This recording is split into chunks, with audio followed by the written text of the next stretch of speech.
All right, if everyone could have a seat, we're going to get started. Wonderful, thank you. So, good evening, I'm Superintendent Mark Triplett. It's very wonderful to see you all here. We're very excited to be conducting the oath ceremony prior to us starting our board meeting. This auspicious occasion is to inaugurate and have our two new board members joining us. And so to do so, we invited our new mayor, the Honorable Mike Hannon, to come, and he is going to officiate the swearing in, the oath ceremony. So without further ado, I'm going to turn it over to the mayor.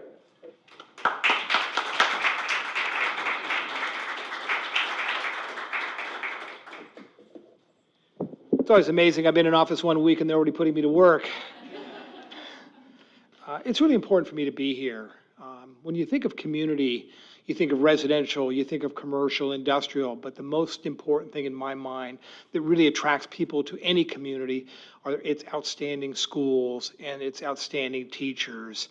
And I'm really pleased to be able to be here to welcome Kat Jones and Nancy Thomas back to the Newark Unified School District Board, because we need a strong board. We need a board that's really going to focus in on our children and the quality of the education that our children receive.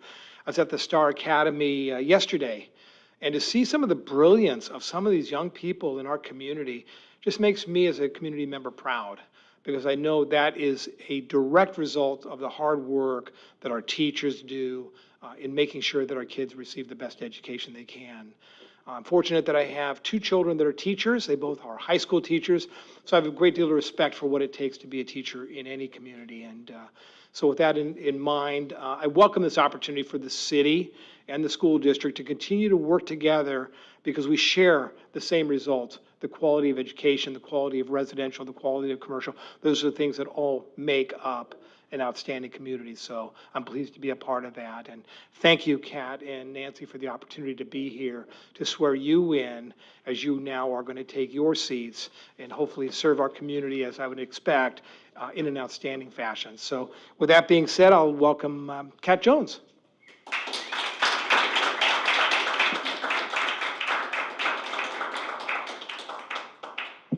And because Lucia likes to give me documents that are like four font, I thought I'd better take off my glasses so I can read the darn thing. So, Kat, please raise your right hand and repeat after me. I, Catherine Kat Jones. I, Catherine Kat Jones. Solemnly swear or affirm. Solemnly swear or affirm. That I will support and defend the Constitution of the United States. That I will support and defend the Constitution of the United States. And the Constitution of the State of California. And the Constitution of the State of California. Against all enemies, foreign and domestic. Against all enemies, foreign and domestic. That I will bear true faith and allegiance. That I will bear true faith and allegiance. To the Constitution of the United States. To the Constitution of the United States. And the Constitution of the State of California. And the Constitution of the State of California. That I take this obligation freely. That I take this obligation freely. Without any mental reservation. Without any mental reservation. Or purpose of evasion. Or purpose of evasion. And that I will well. And that I will well. And faithfully discharge the duties. And faithfully discharge the duties. Upon which I am about to enter. Upon which I am about to enter. Congratulations. Well deserved.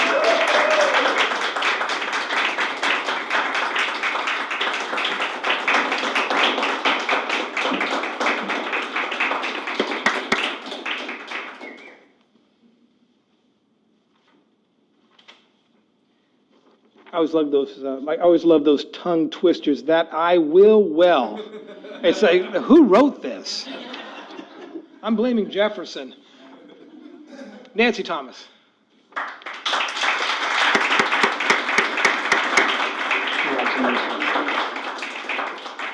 Nancy, please raise your right hand and repeat after me. I, Nancy Thomas. I, Nancy Thomas. Solemnly swear or affirm. Solemnly swear.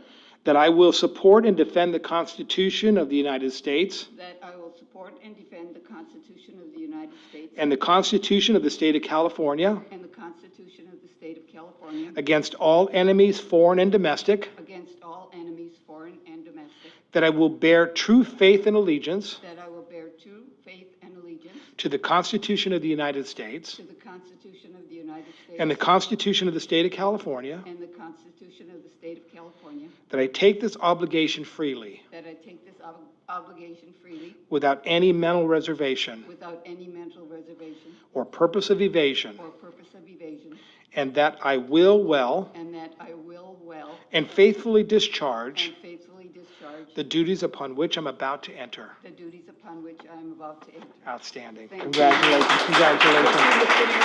Thank you.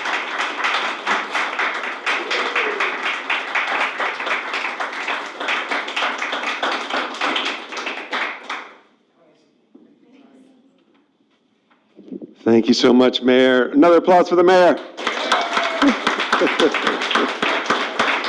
Awesome. So congratulations. Welcome to both of you. We're really excited to begin this new era of the board and the district. So at this point, we have a chance to just enjoy each other's company. We will start closed session at 6.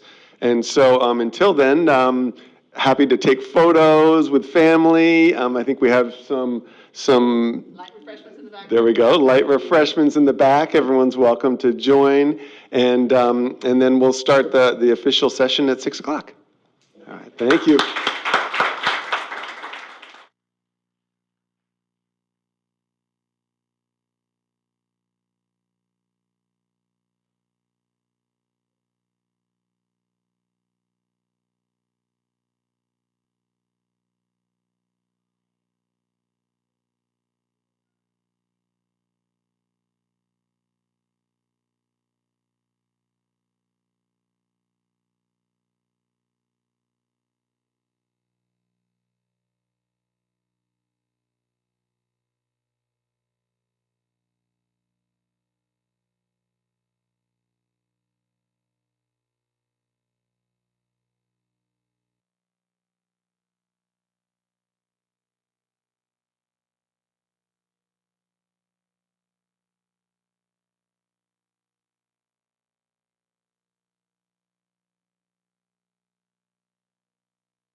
Good evening and welcome to the December 15th, 2022 regular meeting of the Board of Education.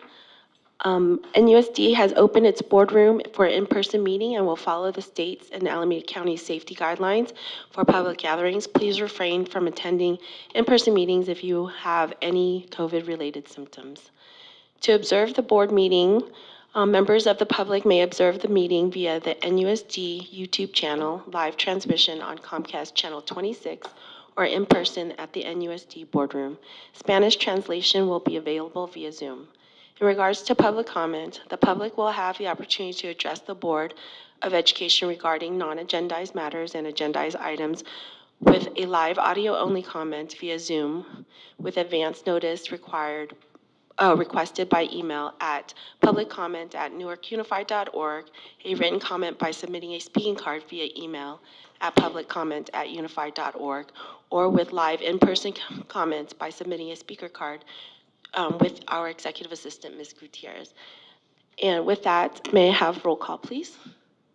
Oh, the board, I'm sorry, meeting call to order at 6:02 p.m. Student Member Roll call, Torres? please. Student Member Torres? Huh? Did I just say here? Yeah. Oh, here. Member Thomas? Here. Member Jones? Here. Member Zhang? Here. Member Hill? Here. President Nguyen? Here. All present? And before the approval agenda, I just wanted to welcome officially our two new board members who are now on the dais, Member Kat Jones and Member Nancy Thomas. Welcome. Thank you.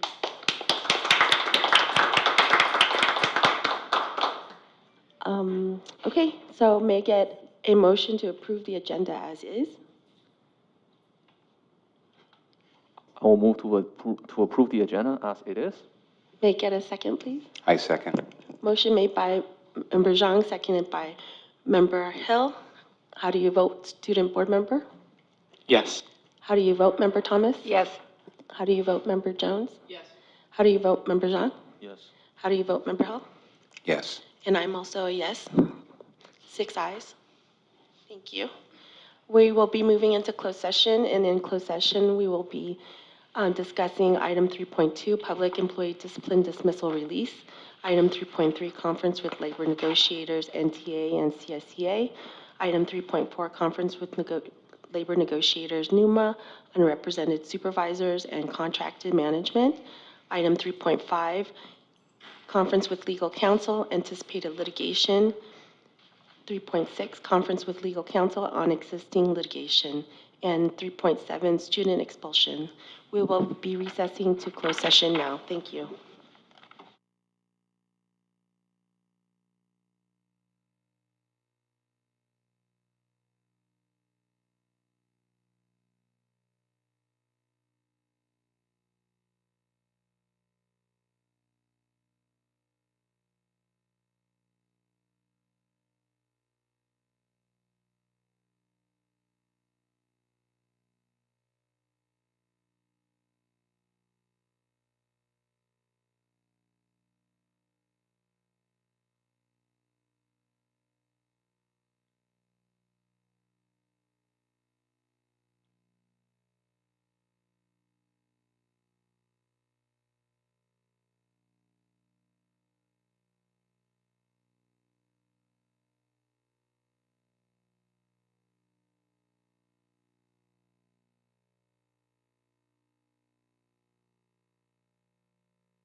Good evening and welcome.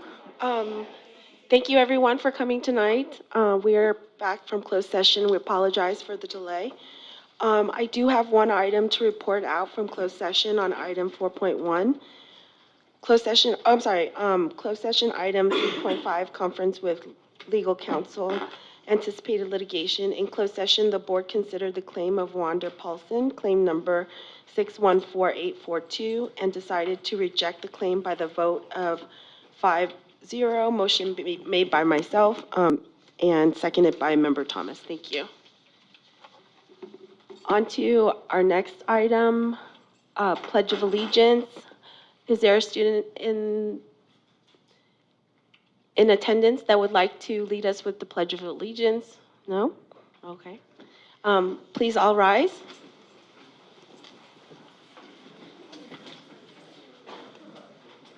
Please begin. I pledge allegiance to the flag of the United States of America and to the republic for which it stands, one nation, under God, indivisible, with liberty and justice for all. Thank you. Our next item is recognitions and celebrations 6.1, recognition of our outgoing board member, Dr. Triplett. Thank you, President Nguyen. Good evening to the board members, to staff, to teachers, families, and students, and community members. We wanted to start this evening with a recognition of one of our outgoing board members, Mr. Terrence Grindal. Mr. Grindal, if you could come up to the podium, please.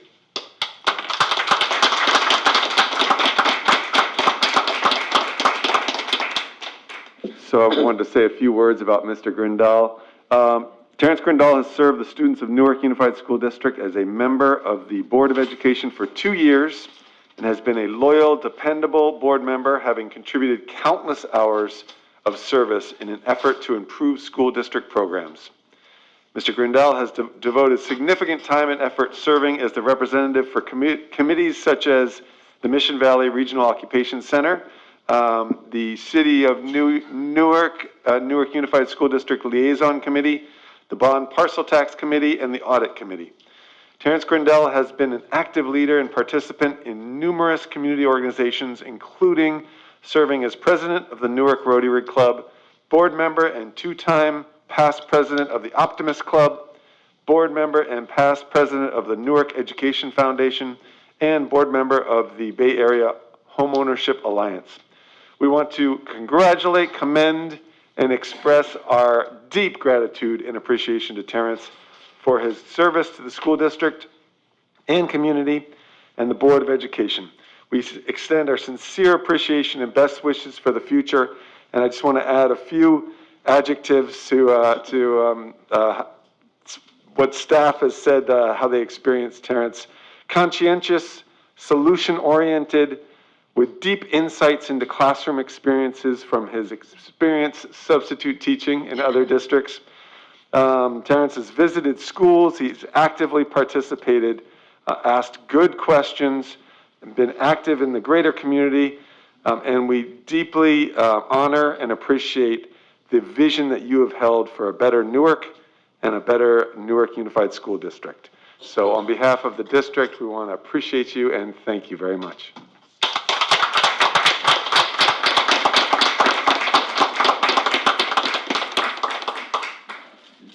We have some gifts and a certificate.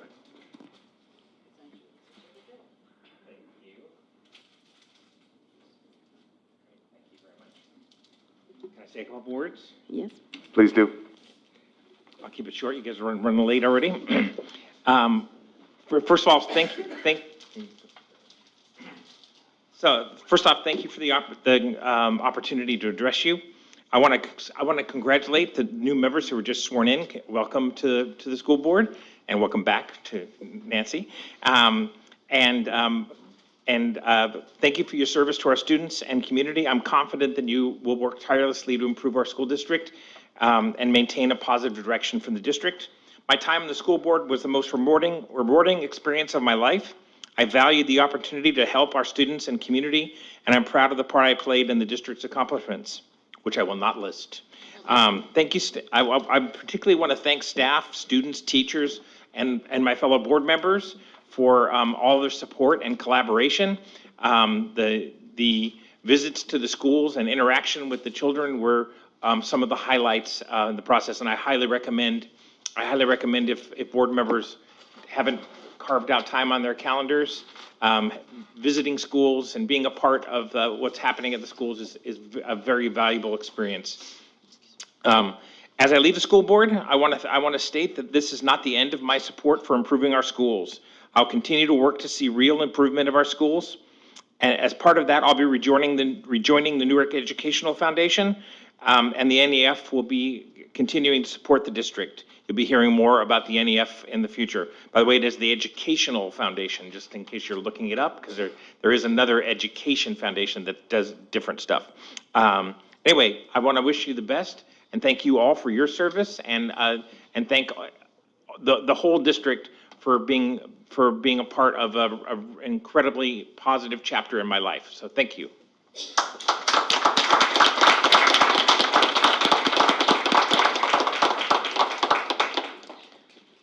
Hold on. Would any other board members like to comment? Student Board Member Torres? Oh, thank you. That was a wonderful speech, Mr. Gondola. Thank you for being a part of the board, and I'm so sad that you are leaving. It's been a pleasure working with you and getting to know you over these past couple months, and I'm so sad that you're going to be going. I hope you do well in whatever life comes your way. Thank you. Thank you. Member Thomas? Just wishing you well, and thank you for your service on the board over these past 2 years. And I hope to see you actively involved with the Newark Educational Foundation to bring a lot of good resources into the district. Thank you. Thank you. Thank you. Member Jones? I also want to just say thank you very much for everything that you have done for the district. So thank you. Member Zhang? Thank you. So Terrence, I know you from the Optimus Club before you got onto the board, and I'm pretty confident that at that point, even before you got onto the board, you're already a very active member that's serving and volunteering for our community. And I'm confident even after you get off the board, you will continue to be engaged, continue to be involved in organizations such as Optimus Club, Newark Educational Foundation, whose main mission is to serve our underserved students. So hope you continue to be involved and engaged. Thank you. Thank you. Member Hill? Member Goodell, thank you for your service and happy holidays. Thank you. Thank you. And lastly, Member Grandel, it has truly been a pleasure and honor to serve with you on the board and the Bond Park Tax Committee and the NUSD Liaison Committee. You have helped me tremendously in your role as Vice President on the board, always there to support me, fellow board members, and the superintendent and staff.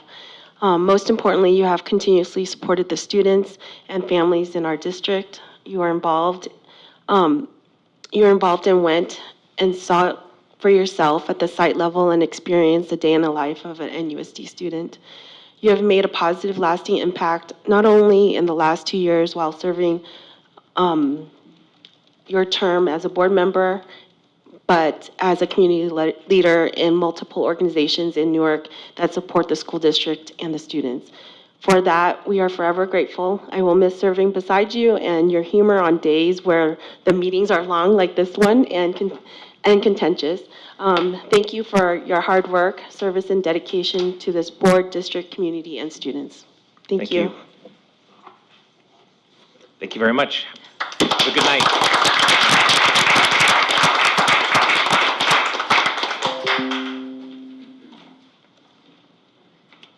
On to 6.2, School Spotlight, Birch Grove Intermediate. Dr. Triplett. Thank you, President Nguyen.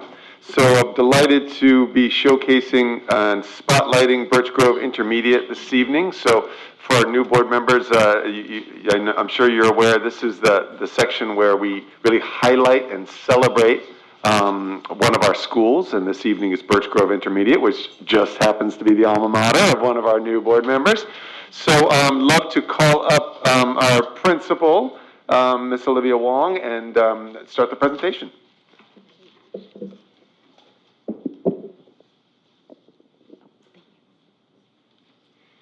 Thank you, thank you. Good evening, President Nguyen, board members, Superintendent Dr. Triplett, Cabinet, and the Newark Unified Community. I am happy and honored to be here today. My name is Olivia Wong. I'm principal of BGI, and I am excited to share with you some of the fabulous things we're doing at our school, but also representing our Bulldog community. At Birch Grove Intermediate, we continue to stay rooted in our mission and vision, which is to provide rigor and independence through STEAM, problem solving, and character development. Our vision is to provide a safe, inspiring, and innovative learning community. And as you can tell in that photo, we start that with furniture. A lot of our students have some flexible seating and they take good care of it, but they also use it.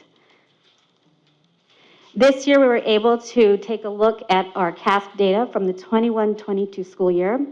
And as a reminder, the last set of data that we had was in 2018, 2019, prior to our pandemic. So you'll see here that our teacher, of course, all of our teachers were very anxious and curious to see how our students did. And you'll notice that with ELA and mathematics, our students were able to meet or exceed in ELA at 59.47%, and in mathematics at 56.36%. So we had a very happy little celebration of the scores just because we understood that our students were coming back in person and were expected to rise to the occasion with state testing. And so it goes to the efforts and the heavy lift that our teachers did for the school year as we returned. As we go into the school year, we still do our data checkpoints and our benchmarks. And in this year, we are continuing with iReady. And we're looking at grades 3 through 5. And we're noticing that our trends are starting to continue, and we still have some work to do. As you notice, our green line there is for our students who are performing at or above, which is that range of 45% to 68%. And then our far below or below students are still in that 20% range. So looking at these trends, having our teachers have the opportunity to collaborate and to discuss and to come together to think of strategies is just part of our culture in our school. We continue to have some of the staples with our committees, and we're using these teams to really drive our goals and our missions within our school site. And part of that is to stay in collaboration with our district with our computer science initiative. So what we did was we took the topic of computer science to our committees in our community, and we provided a BGI digital literacy survey. And so we asked our families questions like this. What are your biggest concerns? Are there any topics you wish you had more information about and help with? And in this sample, it just shows that our families really do want technology in our students' lives, but their concern here was media balance and tech addiction. How much screen use is too much? And so we're finding in our results from this survey was that our families welcome the use of technology, want our kids on platforms, but they're still navigating how to handle a digital life, social media, and having their young students on technology platforms. So with this computer science initiatives, we decided to implement a digital citizenship. And part of that is to partner with Common Sense Media. Common Sense Media is a nonprofit organization. It provides resources for teachers, parents, and students on how to navigate technology, but also how to develop good habits of mind when using technology and creating an online presence. And so our teachers are starting to look at those lessons, implement a few in the classroom, and really creating that foundation for our students to go into more of a science and engineering future. Part of this falls into our PBIS strategies because, as we know, SEL was a very important piece for our return to school and continues to this year. And so I am proud to announce that BGI was recognized as moving into the gold status as the California PBIS Coalition. So we received this announcement early in the year, and again, it just goes to the testament of our teachers who are following the systems, they're creating what they know works for our kids, and they are making it work. And luckily, we were able to be honored with this year, and we'll receive a beautiful banner to post at our school. I am excited to also announce that starting in January, we will be partnering with Amoka Arts. This organization is going to bring to us an artist twice a week to provide lessons in the classroom with our teachers to help our students dive into visual arts, but also create that connection between California Visual Arts Standards and to be the A in STEAM as we go into this school year, the rest of the school year. So this will start in January, and we're all excited to have this because it's a live person who will be coming to campus, not Zoom. And of course, we are having several exciting events at BGI. Parents are volunteering. Kids are getting excited to do things at school and just be part of a larger community. And if you notice the picture of the shoe, that is just a sample of the perseverance our students had. The child started the reindeer run and completely finished the race, so excited he was done, and he was missing a shoe. Didn't realize it, and he just says, Miss Wong, I just couldn't stop. I had to finish the finish line. I'm like, great job. Now let's go find your shoe. But it just shows that our students are so excited to be part of these events, and they just have so much fun, and they really enjoy being part of the bigger community as we all come together as a grade 3 through 5 school. In closing, I just want to say thank you. We have a wonderful event that we do 2 to 3 times a year. This year, we're going to start in December. It's STEAM Week. You are invited to come visit. It is next week, December 19th through the 22nd. And it's great to come see our kids in action. They will be conducting projects and doing some activities in the classroom. So you're welcome to join us. And thank you very much for your time.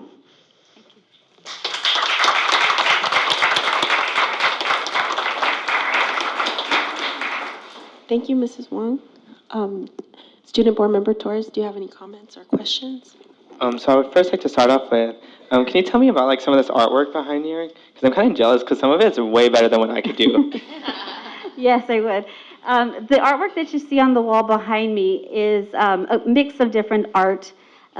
You'll notice that the beginning part is where students are talking about being a digital citizenship superhero, and what would you do if something were to happen online, and how do you handle that? So they created a little image there. And then we have some Picasso art in the center of the board, as well as some beginning of the year activities where teachers ask students what is the history of their name. And so it's a way to get to know our students through arts and culture, and the students present on their name as they create the art. And then, of course, at the end there, we have a little bit more art that is done in the classroom with some other activities in all our classrooms. Okay, thank you. And if we can go back to one of the earlier slides. Mm-hmm.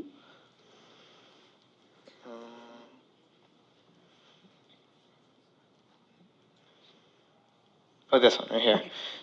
So it's interesting that you put up the statistics of the diversity of the school. I was just wondering if the staffing also represents that type of diversity. That's a good question. At this point, our staff actually shrunk this year, so we're down to 11 teachers, and we do not have such a diverse staff as our students. Okay. 11 teachers? Oh my gosh, 11, that is yeah. crazy. Well, technically 12, but 11 classrooms.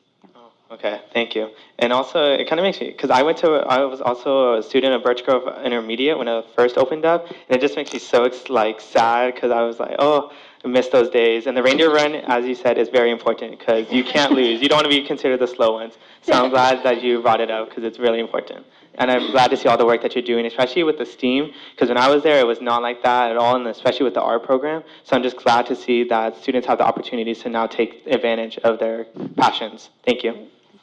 Thank you, Student Board Member Torres. Board Member Thomas? I really like the fact that you have a survey of the parents around the use of technology and digital learning.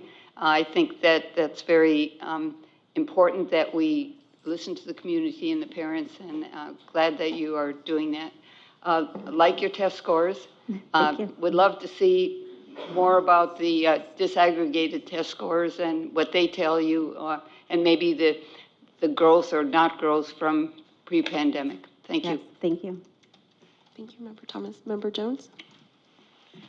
Thanks, that was really fun. It was really fun to hear about the school and what's happening this year after retiring last year. I really enjoyed, and yes, I agree, the reindeer run is really cool. It's a really good thing and the kids love it.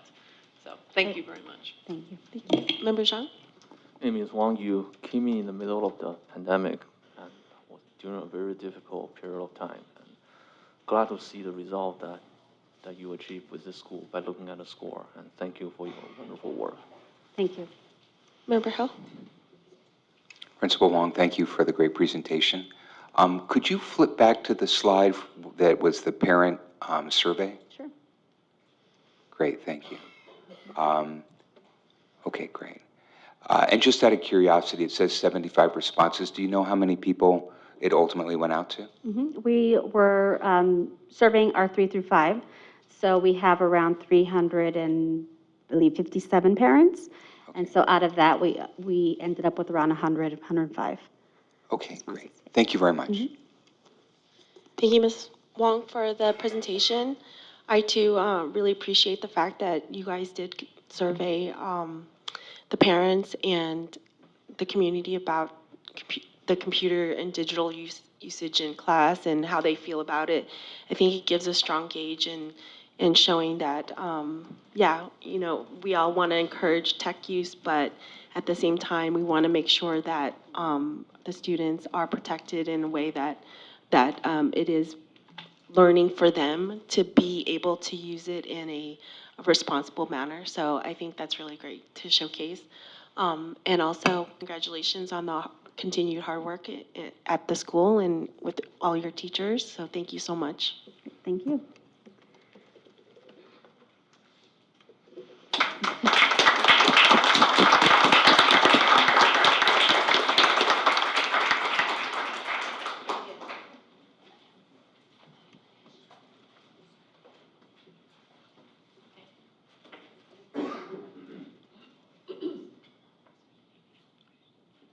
On to item 7.1, employee organizations. Do we have any? Okay, we have our NTA representative here to speak tonight. Welcome, Mr. Abruzzi.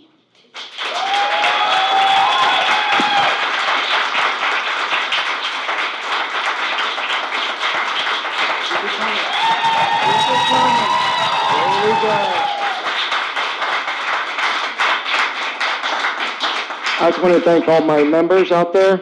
Thank you. For all you with those little green signs, can you hold those up for me, please? Green sign. Thank you. In-house subbing. August, this board, this district put it out that we need in-house subbing. Nothing. Why isn't this brought up at every school board member? You're burning ourselves out. We need our prep periods. We need them. You want to sit there and increase this education? We need in-house subbing. That should be the top priority of this district. Getting the members, getting the school, getting the district people out here. I see the signs in the district office. I don't see them at the sites. I saw the superintendent's newsletter. Hey, I'm happy for the athletic department. I'm happy for those refillable things, but I didn't see anything about in-house subbing. It hurts. We're stressed out. We're burned out. We're having a hard time trying to keep it together, and we're not getting that support. Thank you again for those signs. I appreciate it. Now, I want to congratulate Kat Jones and Nancy Thomas for being new board members and for winning those open seats. NTA would like to sit there and open up an invitation to try and have this communication with the board and its biggest labor partner. I will be sending out an email to all board members of asking what dates and times work for you. Hopefully I will get some response. I am down to listen to what you think we need to do, and hopefully you'll be listening to what our concerns are. But again, I'm just going to keep it short. Congratulations to both of you, and I'm looking forward to some bright futures in the next school year. Thank you again, and thank you again for those signs. Put those up again for me, please. Thank you. Thank you.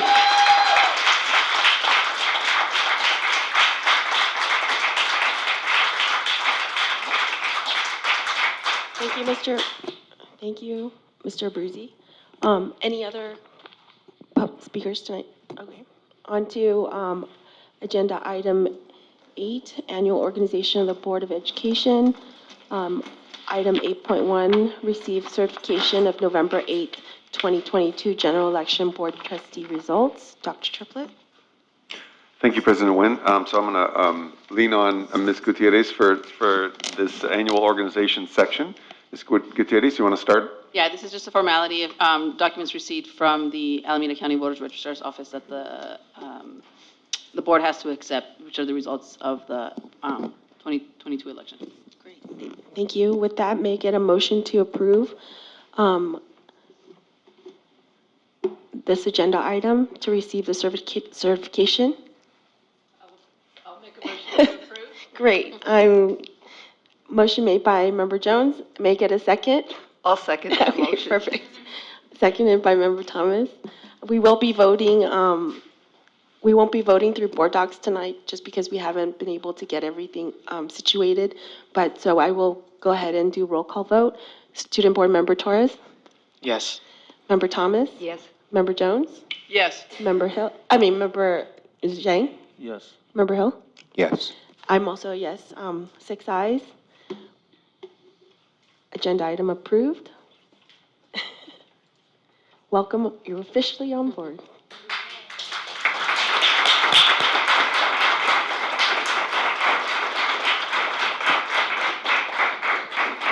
On to item 8.2, signature card mid-year revision.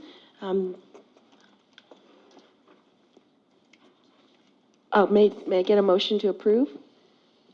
It's I just will approve. Great. Motion made by Member Thomas. Second, may I get a second, please? I will second that. Seconded by Member Zhang. Student Board Member, how do you vote? Yes. Member Thomas? Yes. Member Jones? Yes. Member Zhang? Yes. Member Hill?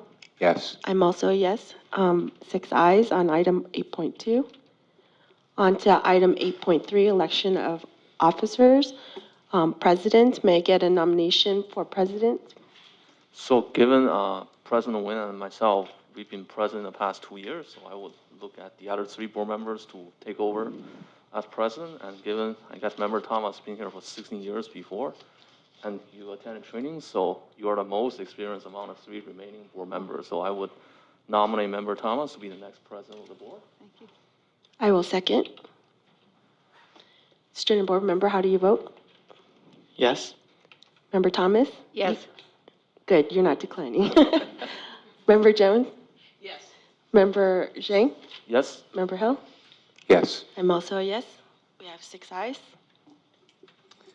Okay, on to the election of officers for clerk, vice president. May I get a nomination for vice president, please? So I would nominate Member Hill to be the VP. Given Member Hill didn't really get time or chances to do any trainings before, I think this will be a good on-the-job training opportunity for him to take over as president after this. Unless Member Hill is not interested in being the VP this time. Thank you, Member Zhang. I accept your nomination. May I get a second? I'll second. All right. Member Torres, how do you vote? Yes. Member Thomas? Yes. Member Jones? Yes. Member Zhang? Yes? Member Hill? Yes. No turning back now. I'm also a yes. 6 ayes.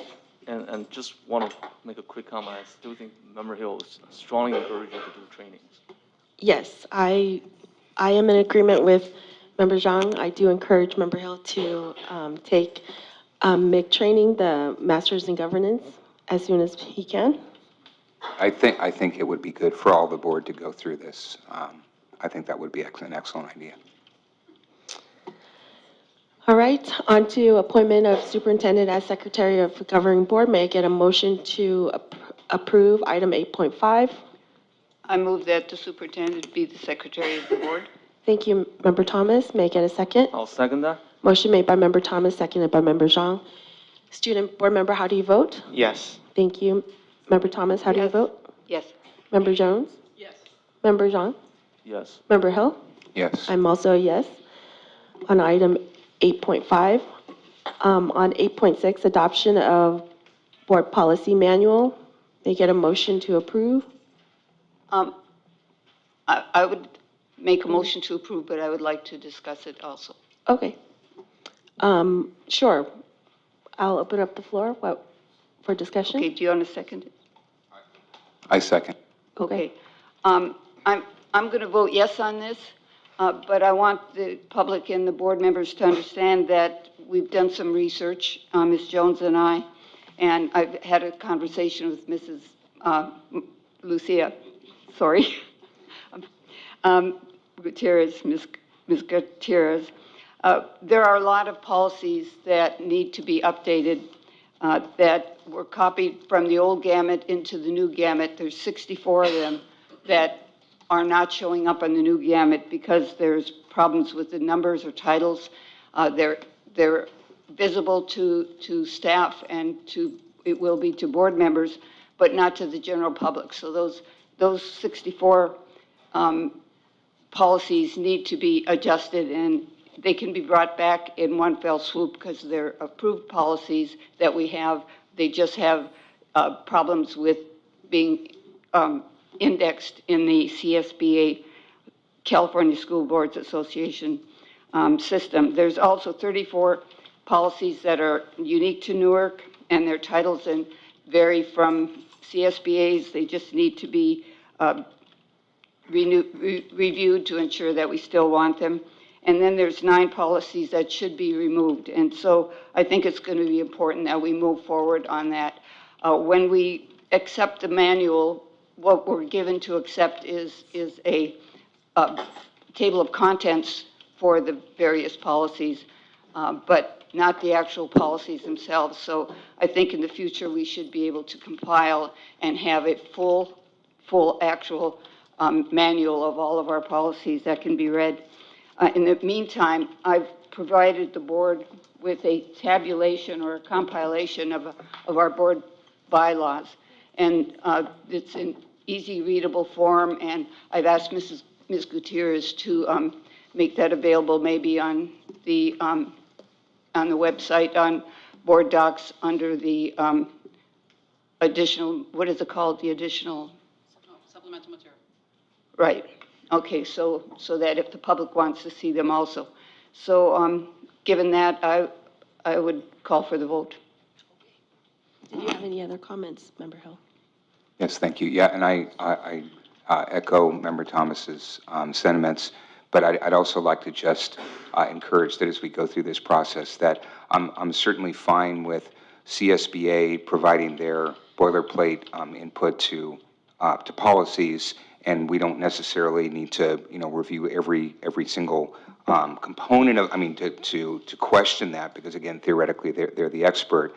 However, when we do have policies that are on a more of a localized basis, that we definitely have an opportunity to discuss that, because again, CSBA is not going to weigh in on that. And then also, if there are any input that is coming from outside CSBA, I think that we need to have visibility into that as we review and approve these. So that's my input. Thank you. And your second still stands? Yes. Okay, thank you. Motion made by Member Thomas, seconded by Member Hill. Student Board Member, how do you vote? Yes. Member Thomas? Yes. Member Jones? Yes. Member Zhang? Yes. Member Hill? Yes. I'm also a yes. Motion 8.6 has been approved with 6 ayes. 8.7, adoption of the governance team handbook. Anybody else have a question or comment other than Member Hill? Member Hill, you have the floor. Thank you. Yes, so I'm happy to vote to approve this evening, but again, it's sort of standard practice that we revisit our handbook on a regular basis, and oftentimes we do that when we have, after an election, we have new members. And I do have something that I'll be requesting at the end of our session around a modification to the governance handbook, and I'll cover it at that point. Thank you. Great, thank you. I'm also in agreement with Member Hill that we do occasionally or periodically review the governance handbook and make changes and update it to it since it is a live living document. With that said, I will second the motion to approve. Sorry, remember who made the motion? Member Hill? And seconded by myself. Student Board Member Torres, how do you vote? Yes. Member Thomas? Yes. Member Jones? Yes. Member Zhang? Yes. Member Hill? Yes. I'm also a yes. 6 ayes on 8.7. Setting the regular meeting times. Any comments? Otherwise, may we get a motion to approve? Oh, meeting times? Mhm. And the meeting times are 7 PM? Yes. I move approval. Okay, great. May I get a second? I was, okay. Okay. Member Thomas motioned to approve the regular meeting times and seconded by Member Jones. Student Board Member Torres, how do you vote? Yes. Board Member Thomas, how do you Yes. vote? Board Member Jones? Yes. Member Zhang? Yes. Member Hill? Yes. I'm also a yes. 6 ayes on 8.8. I apologize. I know I'm going to mess up on your guys' name tonight because I already had it all memorized before. But anyways, on to 8.9, set regular meeting dates. I just want to appreciate staff for including the conference dates and our spring breaks and discounting them this time and our winter break. So thank you for that. If there's no objection to the current schedule, may I get a motion to approve? I would like to actually ask that we change our meeting dates to Tuesdays, first and third Tuesdays, as opposed to the first and third Thursdays. Several reasons. One is that it will allow us to go to the CSBA conference, because that's usually at the first part of December. Also, our end-of-year promotion ceremonies might interfere. We had Tuesdays before, it worked out very well, but I guess the most important reason I'd like to suggest that we move to Tuesdays is that that way we would, with 72 hours notice required, we'd be able to get the agendas on Friday evenings as opposed to Monday evenings. And especially for the people that work, they would have the weekend then to find some more time to do their due diligence in looking at the agenda items. So that would be my request, and my request would be that we would begin that in July, because there are already conflicting meetings that would happen between now and July. So I would ask that it begins on July 1st, 2023. Also, I would request, and this would just be a request, that we receive the agendas on Friday evenings between now and then. So that's my request. Just a clarification point. July is recess. Did you want June of 2023?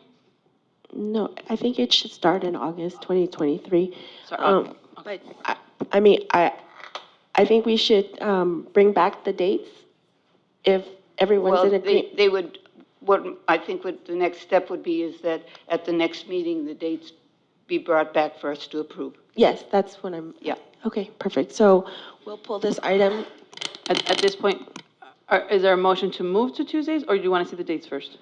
Let's motion to move to Tuesday, and then we will remove this item and bring it back for approval of the dates for approval.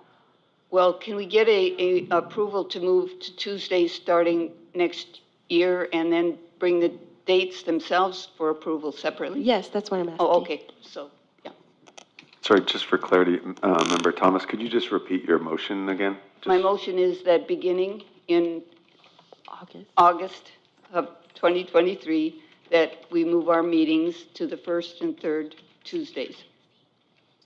Okay, make it a second. I can second that. All right, Student Board Member, how do you vote? Yeah. You're voting, no, I'm just kidding. I was just gonna tease you, but, you know, you're impacting your fellow student for next year. I'm just kidding. Anyways, no. Member Thomas? Yes. Member Jones? Yes. Member Zhang? Yes. Member Hill? Yes. I'm also a yes. Okay, and in regards to the actual dates, can we bring that back, please, for a vote on our next meeting? Thank you.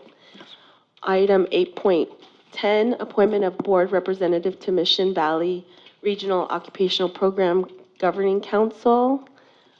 Member Hill, you have a question? Yes, so I have a question, because we have a number of committee appointments here.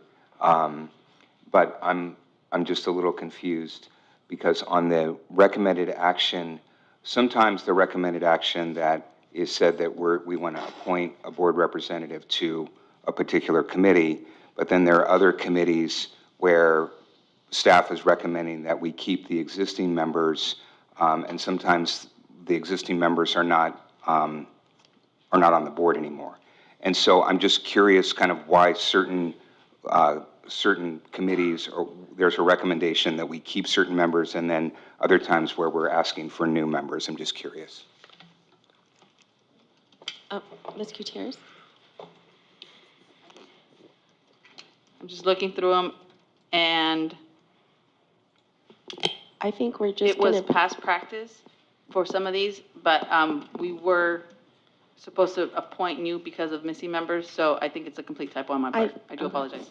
so we are here tonight to reappoint everyone because we have new board members, and we've also had members that have left.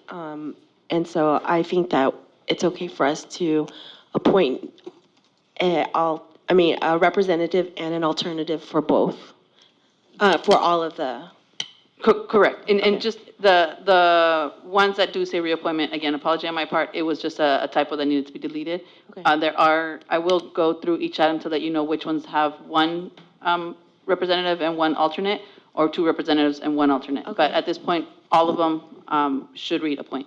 okay. Yes, Ms. Thomas? Is it possible to look at all of them and have board members, just as part of the discussion, discuss which ones they would prefer as a first and second choice? Is that possible? Because I think we can have a discussion now. I mean, like, so it's, the first one is for Mission Valley ROP. Currently, it was Member Zhang and Member Grandel, but we're just gonna reappoint. So if anybody is interested, we can make the, we'll discuss it right now, and then we can appoint. oh, okay, then at the end we can appoint, you mean? Right now, like, if you're interested in it, you can just say, I'm interested in being a representative for Mission ROP, or if you're interested in being an alternative, you can also state that. And then we'll go down and we'll list out whoever's interested in all of them, and so we Yeah, can have a okay. picture. Yeah, I was on the ROP board for many years, but I'm sure Mr. Zhang is doing a great job, and if he wants to continue that, I would have no problem with that. I would like to be considered for the liaison committee, but other than that, I have no choice, no first choices. Okay. Just for clarity for the board, for this one, this does require one representative and one alternate. Yeah, so I'm currently I just swapped with former member Gundel. I'm currently the alternate, so if Member Thomas wants to be the active board member, I mean, obviously you can be the active board member. I will continue to be the alternate, and starting recently, this is a required in-person meeting. Online option is no longer available for this meeting. So you will need to physically show up to the Mission Valley ROP on, I believe it's Tuesday or Thursday afternoon, 3:30 p.m. And you can't do that? There's no more Zoom anymore. Oh, okay. I do apologize for interrupting. Member Zhang, is your mic on? And if so, can, just please make sure it's close. for Yes, the- Thank you. so recently, there's no more online option for this one. So anybody who is an active board member, you will need to physically show up to the center for the meeting. So I would defer to the rest of the board. Not being my first choice, I'm fine with not doing it unless Well, if someone else well, wants to do it. Can you show up physically to the meeting? I can show up, sure. Well, then I think you might be a better member. I'll continue to be the alternate because I cannot guarantee to be physically there every time. Do you want to be? No, that's fine. Okay. Member Thomas, would you like to be on the Mission ROP as Sure. our representative? Okay. Sure. Member Hill, do you have any interest in Mission? Okay, great.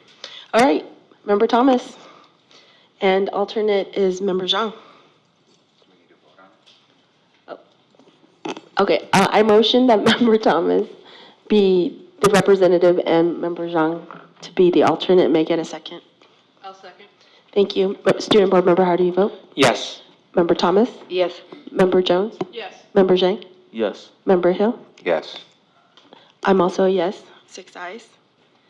Okay, on to appointment of Board of Representative to the Regional Policy Board of Special Education, Local Plan Area, SELPA. So again, this committee also stated, once we finish the last virtual meeting of this year, starting next calendar year, it's physical meeting. There's no more Zoom session. So anybody that wants to be on this committee, you will need to show up on site for this meeting. Sometimes the meeting is 8 a.m. in the morning, sometimes it's 4 p.m. in the afternoon. So it's really during the working time. 6 months ago, I actually wanted to get off, but I didn't get a chance to get off. And just for information for the board, we have included in the background of the agenda the following meetings and times. Great, thank you. Okay, anyone interested in SELPA? I would be interested. Okay, great. So I can get off this committee because, like I said, at the time, sometimes it's challenging. Okay, and I will be the alternate. May I get a motion to approve our appointment? So I move that we appoint Member Jones to the SELPA committee and Member Nguyen as the alternate. Thank you. May I get a second? I'll second that. Motion made by Member Zhang, seconded by Member Torres. Student Board Member, how do you vote? Yes. Member Thomas? Yes. Member Jones? Yes. Member Zhang? Yes. Member Hill? Yes. I'm also a yes. 6 ayes. 8.12, appointment of board representative to Newark Teacher Induction Advisory Council. Anyone interested? Member Hill? I'm currently on that Okay. committee. I'm happy to stay, but if there are others that have a passion for that, I'm happy to defer to them and be an alternate or not be on at all. But I'm happy to stay in that position if there is an interest on other people's part. All right. Anybody else? Okay. Just for information for the board, we do need an alternate for this, but for this committee, they are flexible and able to work with the board's schedule if needed. Great. I will volunteer to be the alternate. May I get a motion to approve the appointment? I move that we'll reappoint Member Hill as the current board representative and appoint Member Nguyen as the alternate to the EBIT committee. May I get a second? I second. Thank you. Motion made by Member Zhang, seconded by Member Hill. Student Board Member, how do you vote? Yes. Member Thomas? Yes. Member Jones? Yes. Member Zhang? Yes. Member Hill? Yes. I'm also a yes. 6 ayes for the Teacher Induction Advisory Council. 8.13, appointment of board representative to the Bond Parcel Tax Committee. I'm currently on there, and I would like to stay. And make it an alternate, please.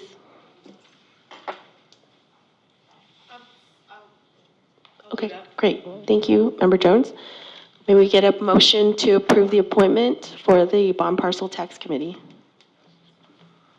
I move that we reappoint Member Nguyen to the Bond and Parcel Tax Committee and appoint Member Jones as the alternate. Sorry, a point of order. We just noticed there is there's two members and then an alternate that are required for this, this committee. Okay. So, Member Jones, would you like to be the second representative alongside me? And then we will ask for an alternative. That sounds fine. Thank you.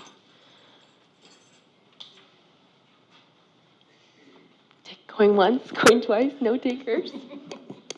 Student board member? Just for the board's reference, this is also a committee that is flexible and the board themselves, for the most part, that's the times for the meeting. Okay, great, thank you.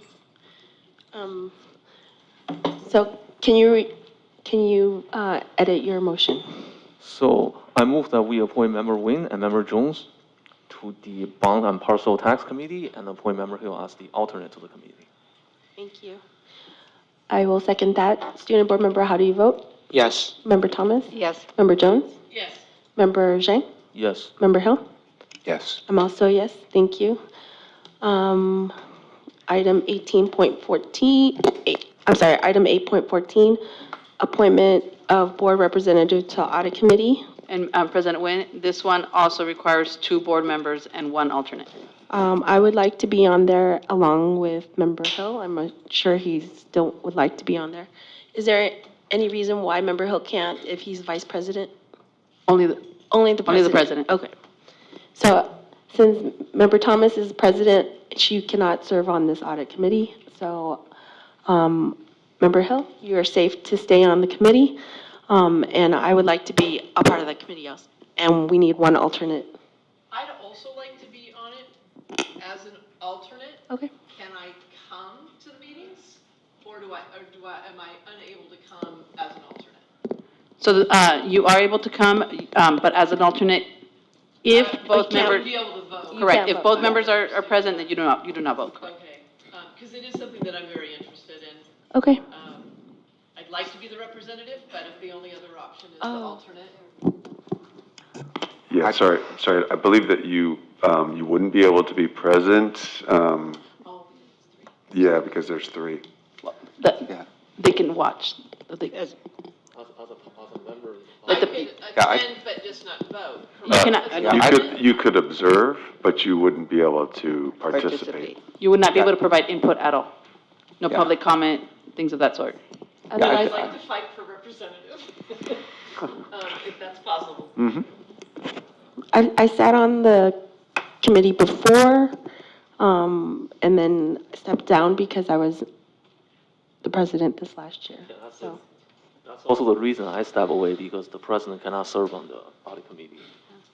Yeah, I'd like to make a observation. So, having been on the audit committee now for 2 years, and the first year, there really wasn't a lot of activity, partly because of COVID, but this past year, we've had a lot of meetings and a lot of activity, and there's important issues that are going on. And I've noticed that there's a benefit in having some fresh perspectives come in, and we've recently had a new non-voting member who's brought fresh perspectives. And I think it would be great, given Member Jones's tenure as a teacher in the district and kind of having a different perspective, that it would be great to have her join this committee and bring, again, potentially some new ideas. Sorry, Member Hill, are you pleading for her as a second, or are you pleading for her as a replacement for yourself? No, I'm pleading for her as a second voting member.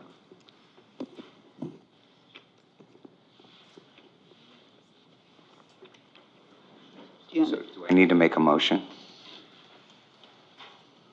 right now, there is no motion on the floor. Okay, so I make a motion to appoint myself and Member Jones as voting members for the audit committee with Member Nguyen, if she's okay, as an alternate. I'll second that. Student board member, how do you vote? This is kind of. I like you either way, it's fine. As I will also. Yes?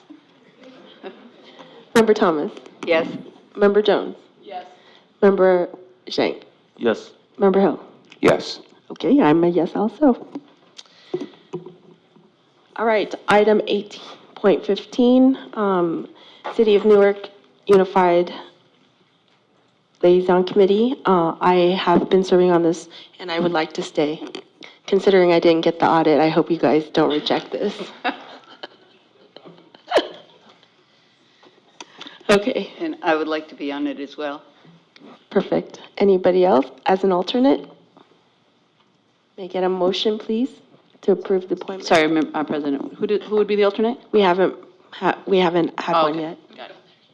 We can move forward if, with two if the board pleases. Anybody else would like to be an alternate, Bowen?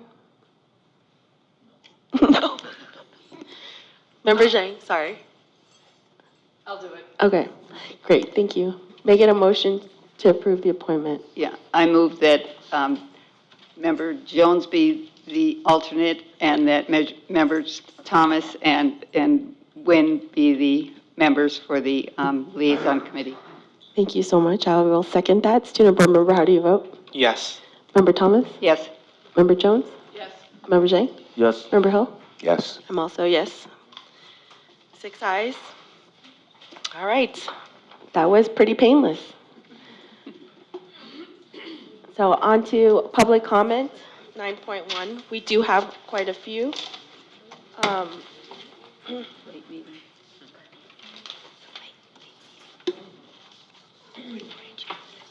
And I want to apologize ahead of time about pronunciations of names because it's kind of hard to read some penmanship sometimes.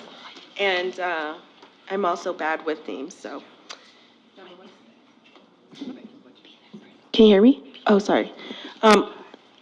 We're starting with public comment, and I do want to apologize ahead of time regarding name pronunciations. If I get it wrong, please correct me. Our first speaker is Miss, or I'm sorry, I don't know if it's Miss or Mr., but it's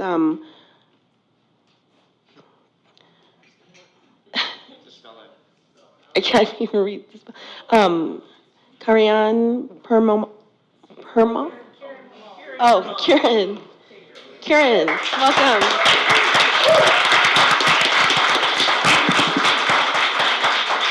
That's Mr. Thank you. Apologies. My apologies, you don't like my cursive. Hello, members of the board, hello, members of the district, hello, everyone here. My name is Kieran Permal, and I've been teaching in Newark at Newark Memorial High for the past 5 years.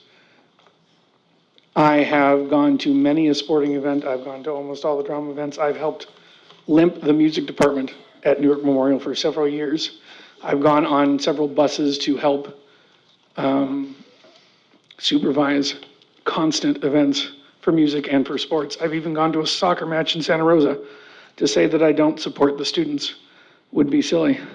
But you heard earlier today, there is too much subbing going on for the staff at Newark Memorial.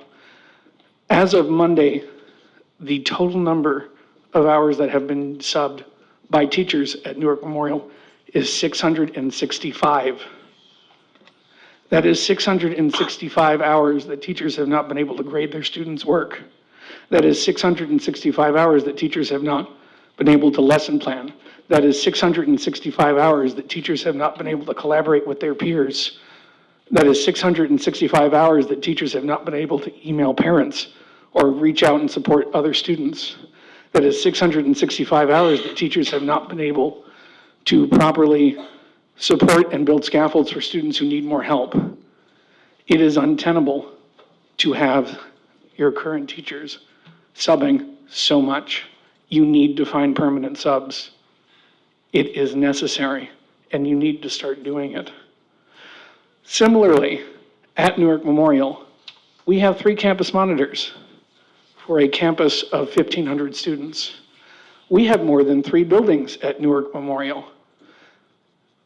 If, and this is quite regular, if a campus monitor is needed, it can take up to 10 minutes for that call to have someone come to a staff member's room. That is a problem as well. If there is an emergency or if a staff member needs a campus monitor to come to them for whatever reason, there needs to be a better response time to that. I am not blaming the current administration for that delay. I'm not blaming the current campus monitors either. There aren't enough of them, and they are not regularly enough of them on campus. If one of them is sick or one of them is out, as is quite often this year, there's not enough people to respond. To make sure that your campus is safe, so to make sure that students are safe, and to make sure that their educations are as good as they can be, you need to hire more subs, and you need to hire more campus monitors. Thank you.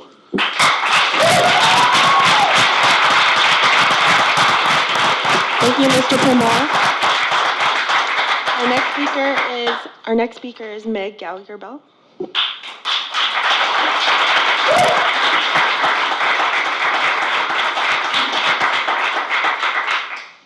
Hi, I'm Meg Gallagher-Bell. I am also a history teacher at Newark Memorial High School. And I love this school. I love working at this school. It is a wonderful fit for me, and I love working with the students, and I love working with my team. But I am very concerned about several different things. This in-house subbing is some nonsense. Also, we have way too many non-teachers and people who have no business being in a classroom, teaching things that they have no experience with, teaching teenagers who they've never worked with before, and they are expected to just do it without any help.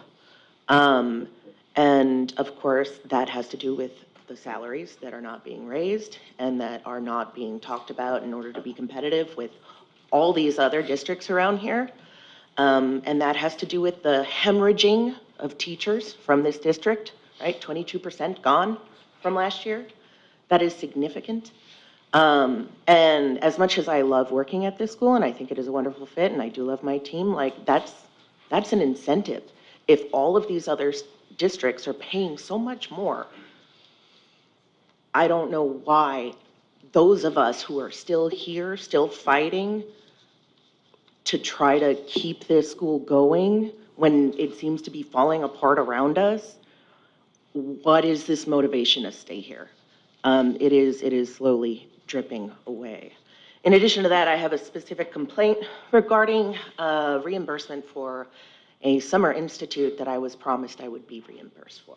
I got it written into documentation last year. I had to do a training for AP. I took up the AP World History courses here, and I was recommended to do a summer institute, and I said, okay, I'll do it, but it's $675. So I'm willing to do this if I get it in writing that I will be reimbursed for this. Because I have heard of this happening in the past where teachers have paid for these things before and not been reimbursed. I have it all in writing. Yes, absolutely. I was absolutely assured. I got all of the paperwork in as soon as this AP Summer Institute was done, June. I have not been paid. I have asked several times and gone through several pathways. And I am not the only teacher in this position. So it does feel especially disrespectful to not get paid what the teachers are getting paid around us, to not get paid for a training I was promised to be reimbursed for, to be subbing constantly. I am exhausted. And those of us who are really dedicated teachers, who are trying our best to do the best for the kids, and these kids are taking even AP courses that there is no teacher for. So we're trying to help them with that as well. Thank you.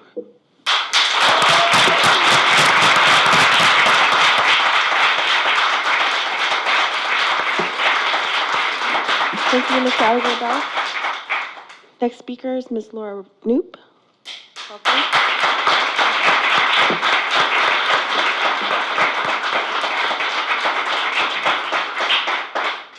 Hello, some of you I know, some I teach. My name's Laura Noop. I have taught in this district. This is my 28th year, which shows that I love it and possibly that I'm insane. Because once again, as my colleagues have said, we are dealing with the same problems just over and over. We continue to be underpaid. We are in-house subbing. I personally have in-house sub 37 times this year. If you want to think about how many days we've had this year, that's pretty much half of my prep. And I do it voluntarily, but because I don't want the other teachers to have to do it. A brand new teacher doesn't have time to be doing this. They need to be prepping. I've been here 28 years, so at least I kind of have prepped before, so I can rush through it or whatever. But it's not fair. It's not fair to us. It's not fair to the kids. It's not fair to anybody. You can't say we can't get subs. We just need to pay the subs more. We also need to respect the subs more and not move them from the high school to the elementary school when they take a job, because people don't come back after that. Because people who sign up for high school don't actually want to go to the elementary. Nothing against the elementaries, but you guys get it, right? Other thing I really want to talk about is teacher retention. I love this district and I love my colleagues, and yet I have to meet brand new colleagues every year. We lost so many at the high school last year. We will lose the same number this year, especially if we don't get a decent contract. I know, I talk to people. I'm the site director for the NTA this year. People tell me, I'm looking for a job, I'm looking for a job, you won't see me next year.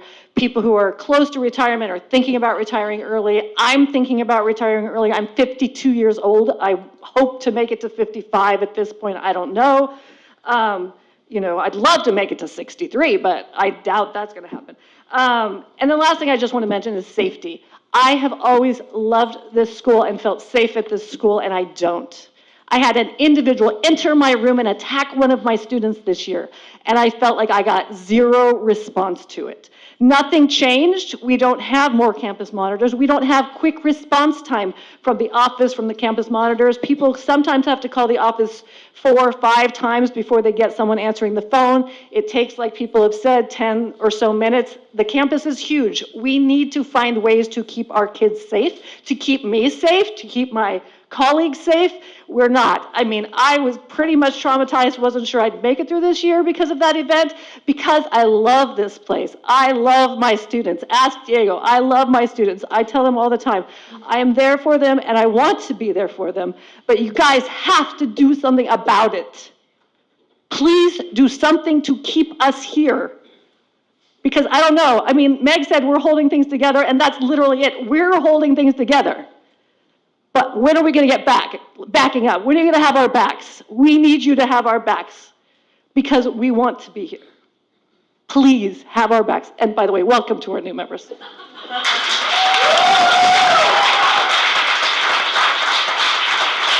Thank you, Ms. Noop.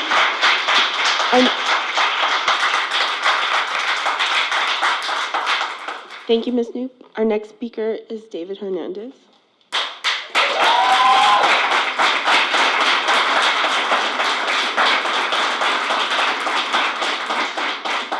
Good evening, Board of Trustees, Superintendent, and NTA members, staff, and community. I'm David Hernandez. I'm the Executive Director for the Newark Teachers Association, CTA. It's far in between that I speak to this board, but tonight I speak to a new board, and I'm elated about that. A board that gives me hope.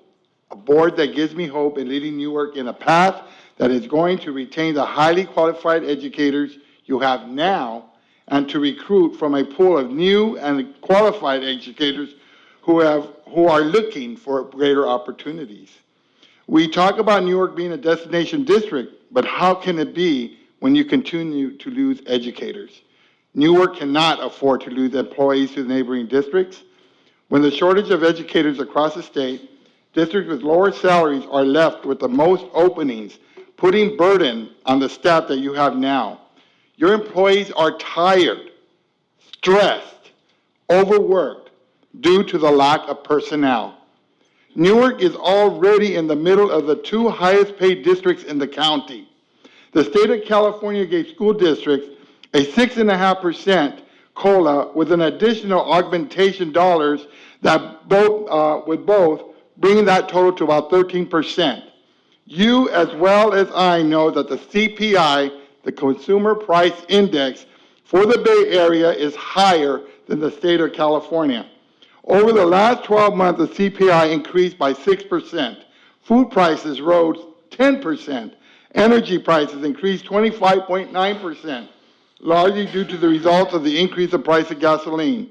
The index for all items, less food and energy, increased 4.1% over the year. You have not kept up with inflation. Newark is not a destination district. You will continue to lose employees. Veteran staffs are talking about leaving because their districts are opening up their salaries and years of experience. I urge you to take a leap and do what is right to retain and recruit highly qualified educators. Remember that they are your program, and your program should drive the budget, not the budget driving the program. So I am hoping that this new board is going to be very serious about where we are in bargaining and that you're looking to do the right thing by your employees. Thank you.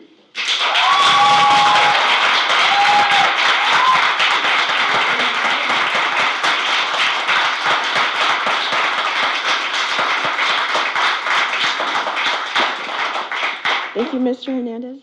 Our next speaker is Daniela Cebuelos.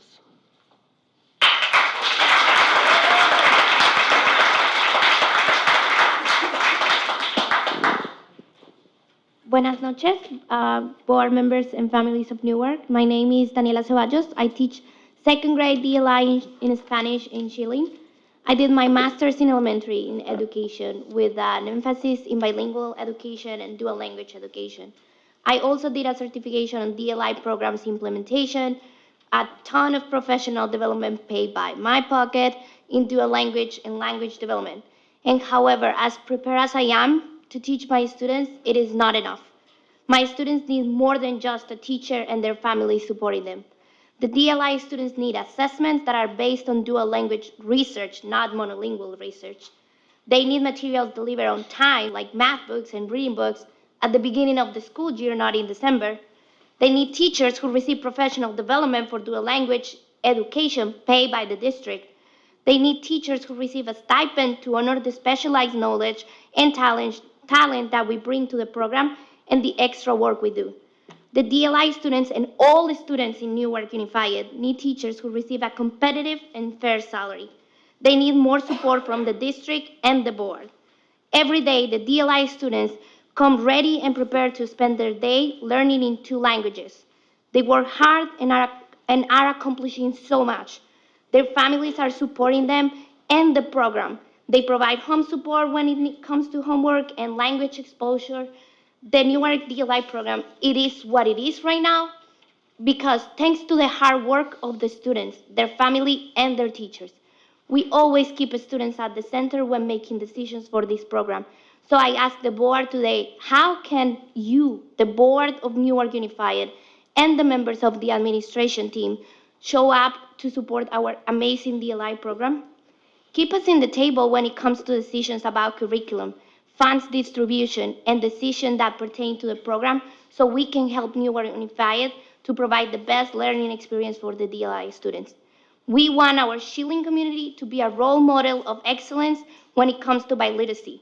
You have the power to help us accomplish that, so I invite you to use that power. Thank you. Thank you.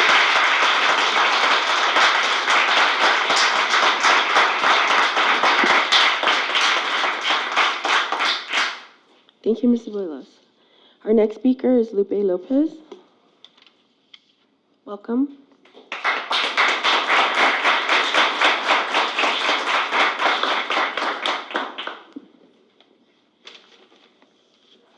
Hello, honorable board members and Superintendent Triplett.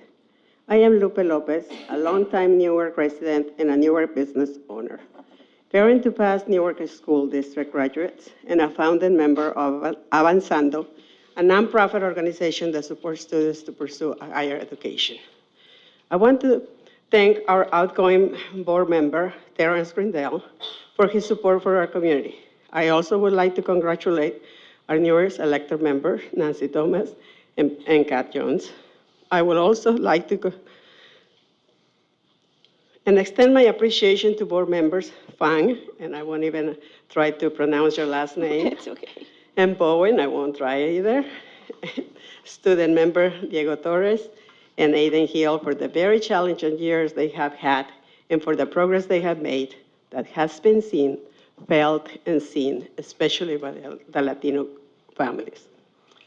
I hope the newest member of the board can understand that I stand before you with concerns from the Latino community that is concerned by the lack of representation on the board and the fear of what this will mean to our Latino families who may feel like they lost their voice in this lack of representation. I want you to all know that Latino leaders in Newark will be paying attention and will hold the board members accountable if they fail to fairly represent our community. I also want to express my support for Superintendent Dr. Triplett and the hard work he has been putting into trying to make necessary changes to our school district. He and his staff deserve better recognition for staying the course and not letting the constant board conflicts and negativity reflect on their desire to work in our community. I hope that the board does not regress into past overreaches by some board members that alienated school leaders and caused them to leave. We need continuity, and I hope that this board allows the school leaders and teachers to do the job they were hired to do so. Thank you, teachers. Thank you, staff. Lastly, I am wishing you all health, laughter, and joy in this holiday season. Feliz Navidad y próspero año nuevo. Thank you.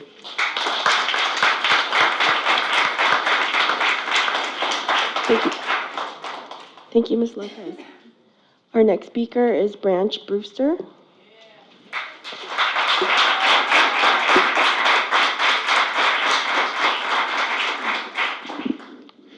Good evening, board members, Dr. Triplett, and members of the executive cabinet. I am a 4th and 5th grade teacher at Lincoln Elementary School, and I'm here tonight for a few reasons. First is to express how much I love Newark and this community, and second is to share some honest and heartfelt concerns that I see and experience while working in this district. I came to Newark in 2019, and I quickly fell in love with the small town feel and the neighborhood school that we have at Lincoln. Everyone from staff to students to parents were always so welcoming and helpful. I decided right away that I wanted Lincoln to be my forever school. I wanted to become part of this community and make a difference to the students of Lincoln, and I still feel that way today. That being said, I am noticing some very serious concerns that are affecting my ability to make the biggest impact I can in this community I love. Please allow me to share some of these concerns with you now, and please know that these concerns come from a place of love and of caring and for a desire for our district to improve.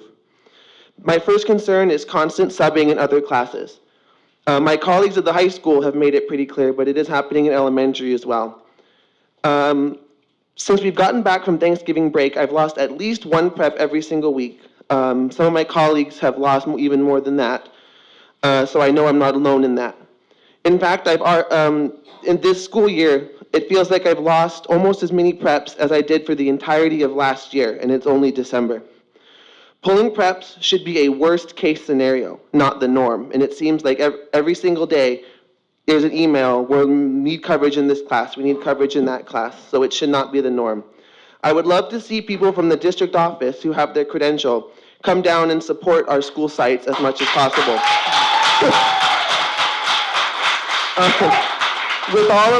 With all of my responsibilities, losing prep puts me behind and makes it harder and harder to keep up with everything that I need to do, and that trickles down to the students as well. My second concern is the limited intervention opportunities at elementary school sites. At my site, we have limited reading intervention and no math intervention at all. About 75% of the reading intervention slots we do have are for the primary students who need support in learning to read. This means our 4th and 5th graders are competing for a tiny number of spots. Students who need reading intervention are being left out. Students who need math intervention are out of luck too. I'm doing everything I can, but in a combo class with 29 students, there is only so much I can do. There's only one of me to go around, and I can't help everyone all at the same time. I have several students who are in need of serious math intervention, but there is only so much I can do in a day.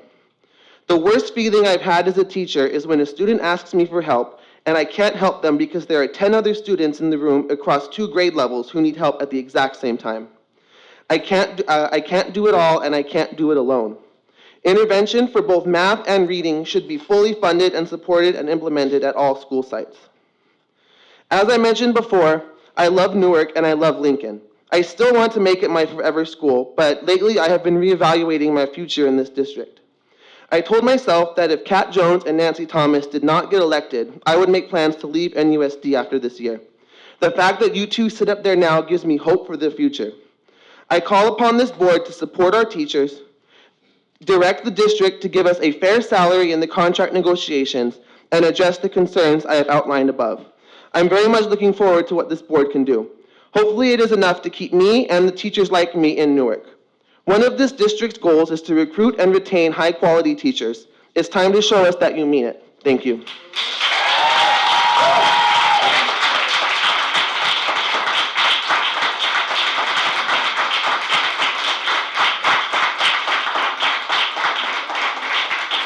Thank you, Mr. Brewster. Our next speaker is Sean Fuller.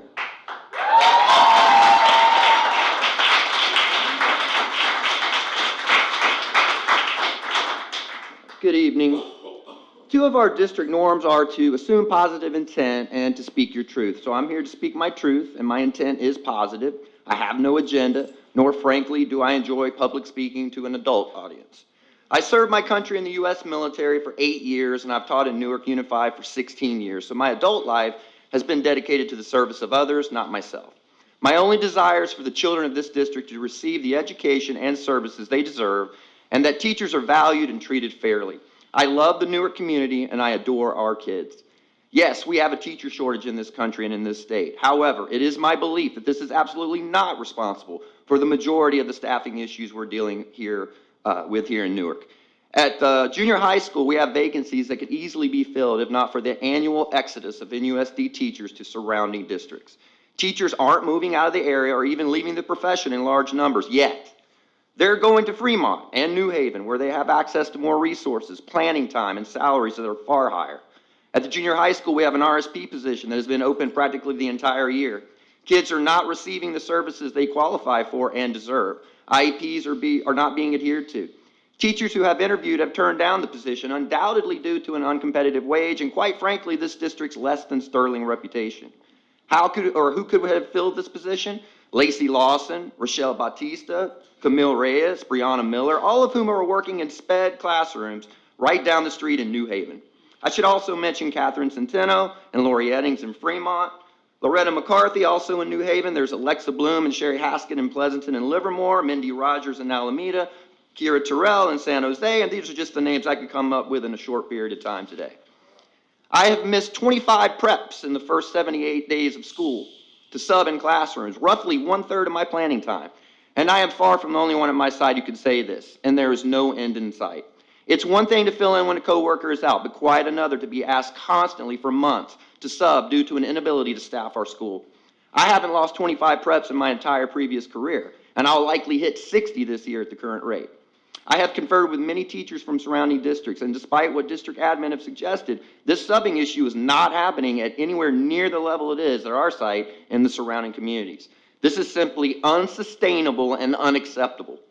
My question is simple. What incentive do we have to return to NUSD next year? How will you retain the teachers we have, match the surrounding district salaries, and be able to fully staff your site so that I don't have to give up 60 preps again next year? One thing about a teacher shortage is that we are in high demand. What will you do to compete for us? Because I'm telling you, we are headed for an even larger exodus of quality teachers in Newark at year's end if things don't change and change drastically. Likely a savings for you, but a loss for our kids. The morale in NUSD is at an all-time low. Teachers are realizing they could be welcomed into surrounding districts, give up years of service and still come out ahead financially, and get the prep time they deserve, and no, a 10% raise isn't going to cut it. Bottom line, our kids and teachers deserve better, much better. I sincerely hope this board can make decisions that will steer us in the right direction for change. I am hopeful, and I hate feeling embarrassed to work for a district that I was once proud to represent. Thank you.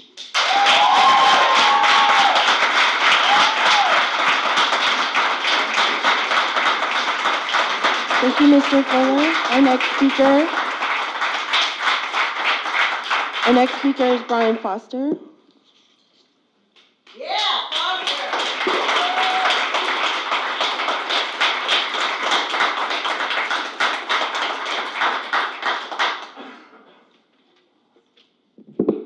Thank you, members of the board. I know some of my former students are watching football right now if it hasn't ended yet, and I wanted to explain why I'm not there to teach them this year as they wanted me to. On April 28th, the district involuntarily reassigned me to the junior high school due to some staff's written complaint that my public comments at the board, which you're all aware of and are on YouTube, about Apex created a hostile work environment. I later learned that the complaint was actually written on May 10th after my reassignment. My public comments were actually designed to end Apex as a policy matter, not as an individual attack. Even in my very first Apex comments, I noted that we were all complicit in this deceit. Seemingly in violation of my Fifth Amendment due process rights, the district never shared with me the May 10th complaint. They still haven't. I appealed to the district's decision. In response, the district initiated an independent investigation conducted by your own in-house legal counsel. In my June 17th interview, your district's lawyer did not ask me for a single piece of evidence supporting any of my claims about Apex.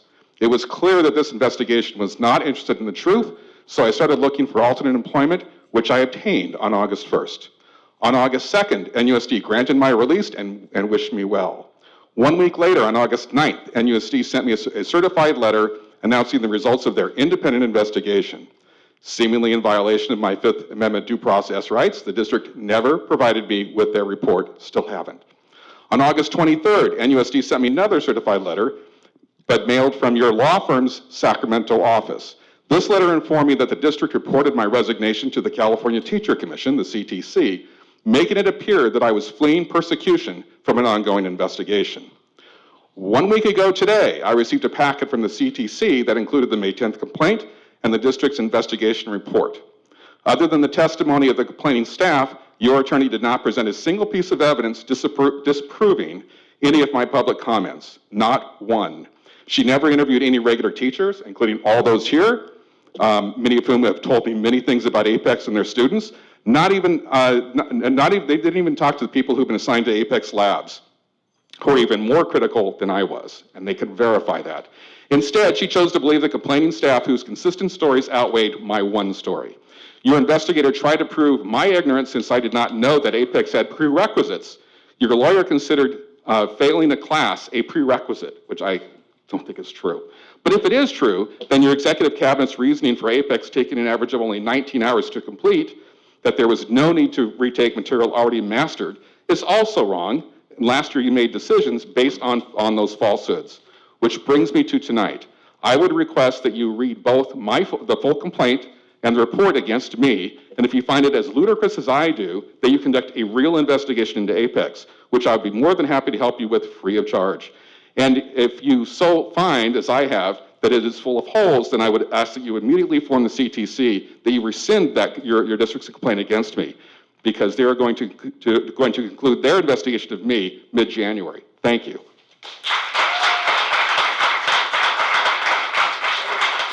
Thank you, Mr. Foster. Our next speaker is Ms. Elisa Martinez. Thank you, Ms. Welcome, Ms. Martinez.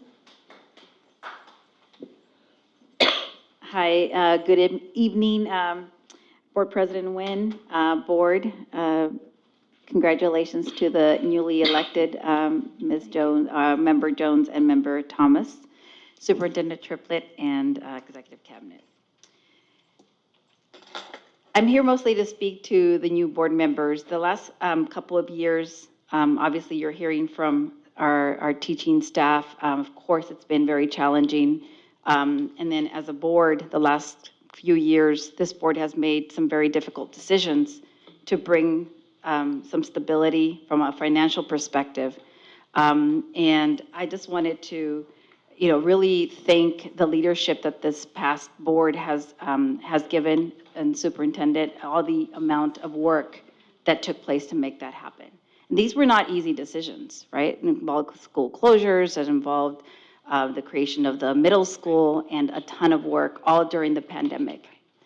And so again, I just wanted to, really thank you for that. And I don't know that I'll use the word celebrate for that. I think it's really thank, because it's things that needed to happen.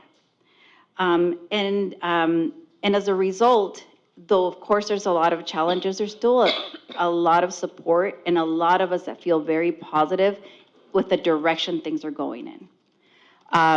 There are other challenges, right, that you as a board will deal with, but with regards to the structural changes that needed to happen that are allowing you to focus on some of the educational changes or curriculum changes, structures, I really celebrate that.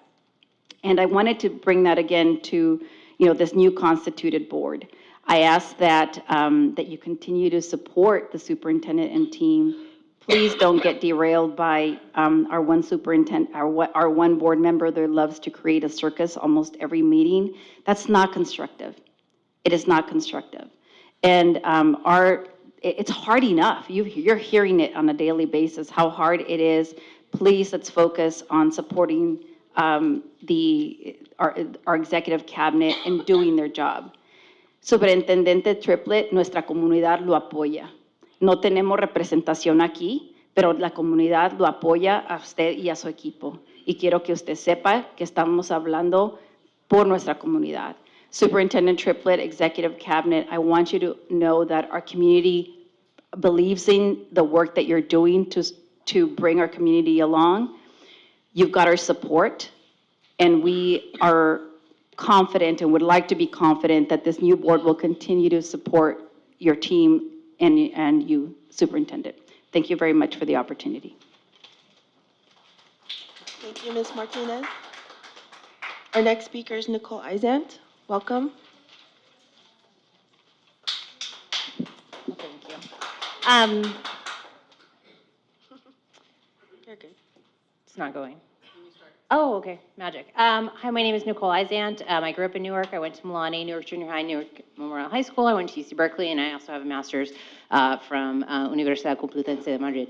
So I love Newark. I think it's a great place to educate your kids, and just want to let the teachers know that I'm speaking from experience, and I'm a successful person now, so I appreciate everything you've done, and I really empathize with your situation. But it's a situation we've heard for a long time. I just want to remind everyone that even though Member Thomas has been elected newly after a brief hiatus, there were a lot of issues related to salaries and other economic issues during the tenure not too long ago, and I just really hope that you're coming back with some new ideas and fresh perspectives, and that's the comment there. My comment that I really want to talk about tonight, though, is at the last board meeting, I think it was on the 5th, we had several students talking, and student athletes and coaches. They talked about they participated in a process to make recommendations, and ultimately voted in some action to help get a new track and field set up and some water bottle stations. And I was super inspired by the students. They came and talked. I'm nervous now. It must be even more nervous, perhaps, if you're not used to public speaking. My comments now are directed towards Member Hill. I was deeply unsatisfied and deeply disappointed in your comments. I believe it's between 2 hours and like 55 minutes and 3 hours, basically kind of turning around on the kids and almost trying to make them feel guilty for speaking up for what they meant. You can read your vision and mission right there. The best world-class education, and part of that is having world-class facilities. And I 100% do not think any of their, it wasn't unsportsmanlike of them to come and speak for what they needed, and it wasn't unfair to any other students in the district. And I really hope that you rewatch your statements and maybe even come up at a future meeting and maybe apologize for kind of making that statement. It was uncalled for. It was unbecoming of a board member. And frankly, we're here. Your stakeholders are not the taxpayers. Your stakeholders are the students first. Now, the students today and the students coming tomorrow. So please remember that, and please check yourself before you make statements like that in the future. Member Torres, you're awesome up here. I hope you stand up for what you feel is right. And I hope you encourage whoever's taking your place next year to do the same thing. Adults sometimes talk down. They talk down to each other. They mansplain. They do a lot of things like that. Just wishing you all the best and the courage to really speak up for yourself and the other students. And thank you very much.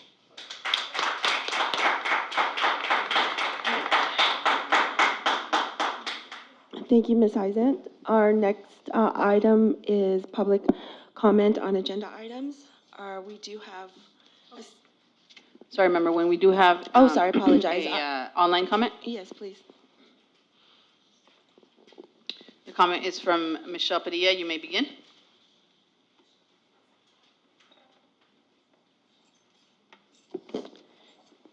If you hear me online, Michelle Padilla, you may begin. Okay. Hello, my name is Michelle Padilla. I have two children in the district, one at the junior high and one at BGI. Tonight, I wanted to voice my support and commend Superintendent Triplett for the progress he and his team have accomplished. I am hopeful that the new board will be supportive and collaborative with the superintendent and the team. Let's please try to avoid unconstructed, negative, and combative rhetoric. Our children are watching, and as leaders in the community, there is a responsibility there to model how issues and differences can be resolved. Thank you. Thank you, Ms. Padilla. And that concludes our public comment on non-agenda items. Yes, Member Hill? I hate to do this, but can we extend our meeting to 12 midnight? Yes. Motion made by Member Hill. May I get a second? Student Board Member, you know that you are excused. I second that. Thank you. Motion made by Member Hill to extend to midnight our meeting, and seconded by Member Zhang. Student Board Member, how do you vote? Yes. Member Thomas? Yes. Member Jones? Yes. Member Zhang? Yes. Member Hill? Yes. I'm also yes. Not happy about it, but yes. Okay. On to agenda items, public comments. Our speaker, Ms. Parks, you're speaking on 12.6, the EV charging station, 12.7, developer fees, 16.2, first interim, and 16.3, resolution 2022.23.18. Thank you. Good evening. Congratulations, Ms. Thomas and Ms. Jones. Starting off with the EV charging stations, the agenda item for electrical vehicle charging station project says it went through the bidding process. However, I could not find this project listed on the district business office webpage under purchasing in either the current bids and requests for proposals or the purchasing past projects. This agenda item doesn't specify the full scope of work and only includes the bid proposal for the lowest bid. So it's difficult to discern why there would be a $145,000 range from the lowest bid to the highest bid. I can't tell you how many times I've sat in this boardroom and listened to the staff bringing forward change orders after change order due to the lack of detailed bid process. I hope you will inquire as to why the lowest bid is only $52,500, with the following bid jumping up to $131,000 and the highest bid being $197,600.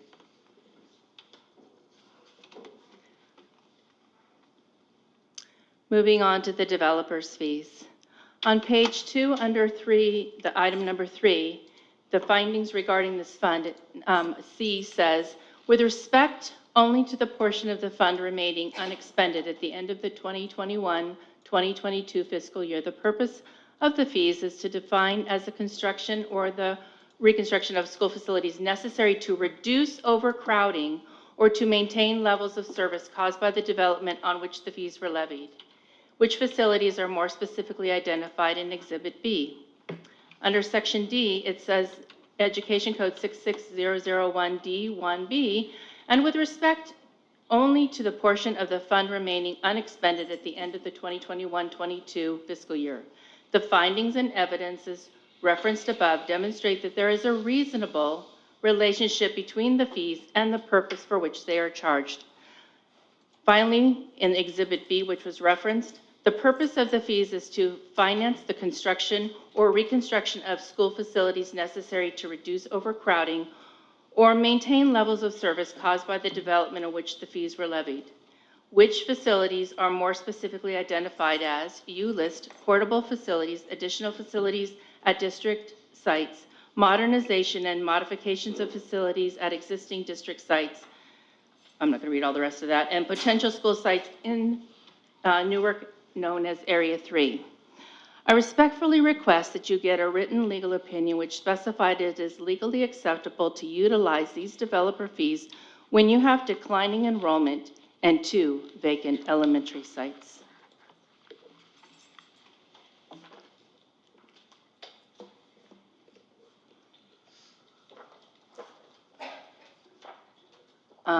Concerning the first interim, I have copies for all of you, just so that you all know what I'm talking about. On page 148, there's a section, this is more towards the back of the document. It talks about what items have passed the audit. And on page 148, there are 2 areas that said that there is a warning about the ending balances and that they are exceptions. And I would certainly hope that you would also follow suit and inquire about the sections that that are on that page that is being handed out to you.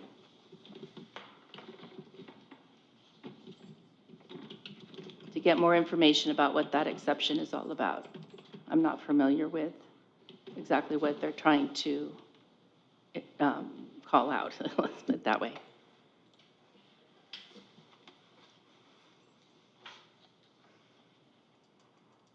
And then concerning the resolution before you this evening regarding the cap that the state has come in and now and said that you can only have a reserve cap or reserve up to 10% and that you're capped and anything else has to be assigned to other expenses. And this is the 3rd time I believe that this resolution has come forward with projects and dollar amounts. For the audience out there, it's $11,077,876 that's been set aside. That is what is above the cap that they're allowed to have as a reserve. For $1,120,000 is for technology refresh and upgrades. $2 million is being set aside for deferred maintenance. $4 million for facility improvements. $657,876 is being put aside because there was an audit exception and it's pending litigation, or pending appeal. There's $500,000 set aside for educational program improvements, $1 million for furniture replacement, $900,000 for textbooks and consumables, $200,000 for strategies to increase enrollment, and $700,000 for declining enrollment and ADA cost mitigation. I think you heard earlier this evening the dissatisfaction from your staff. I know that you've settled with CSEA, but this money that's sitting here, this excess, is money that could have gone to your teachers, but they have been, or to your, I shouldn't say teachers, excuse me, your staff. This money was earned, or was given to you as revenue during their tenure. This is money you didn't pay them last year that they could have earned. This is your reserve. This is money you put aside because you decided to have a 17% reserve. So you started stashing money because you got excess money from the state. And when they came in and capped you, this money is now sitting there. I understand this is one time, but you know what? You can pay stipends. It's been done before in this district. You could cut all of these staff members a check, give them one-time money. I understand some of this stuff is necessary, but you've got to balance everything. You can't teach if you don't have teachers. You can't clean the classrooms if you don't have custodial staff. You can't feed the kids if you don't have workers in child nutrition services or childcare. You have to have kids to watch or you have to have people to watch the staff. Or, I'm sorry, you have to have staff to watch the kids. This money was earned during their tenure. And if you have excess, where should you go first? Thank you. Thank you, Ms. Parks.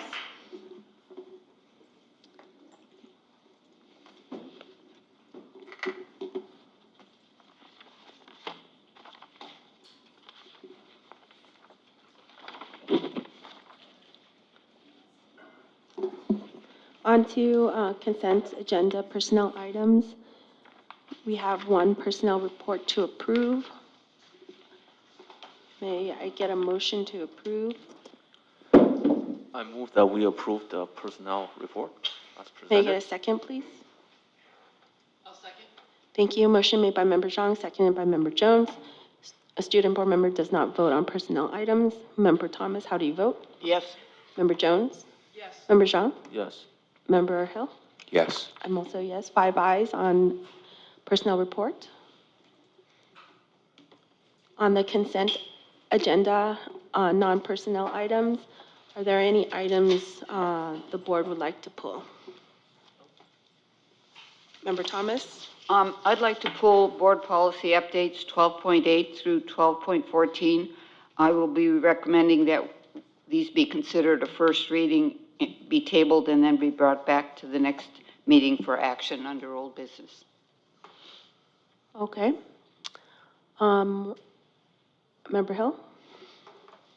I'd like to pull agenda items 12.5, 12.6, and 12.7, please. Thank you. Can you repeat that, please? 12.5, 12.6, and 12.7. Thank you.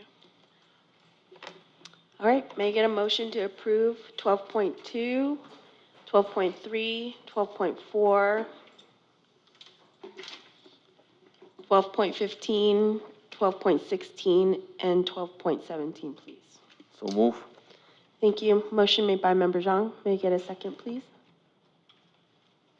I second. Seconded by Member Hill. Student board member, how do you vote? Yes.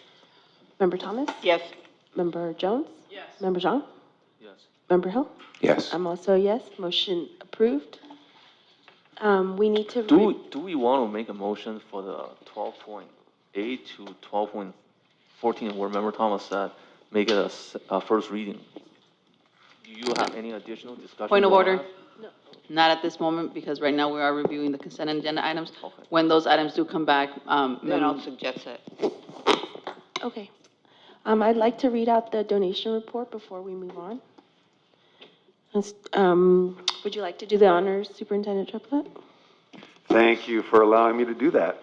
So we have 2 donations, and just want to state on behalf of the district and the board, our deep appreciation to the organizations, individuals who support and donate to our district. The first donation is 7 recycling bins for Newark Memorial High School, and that's from Russell Sarmiento for our recycling program. And just a note there, the board will recall that we had students come and do a presentation on the recycling program, and so this is a part of that.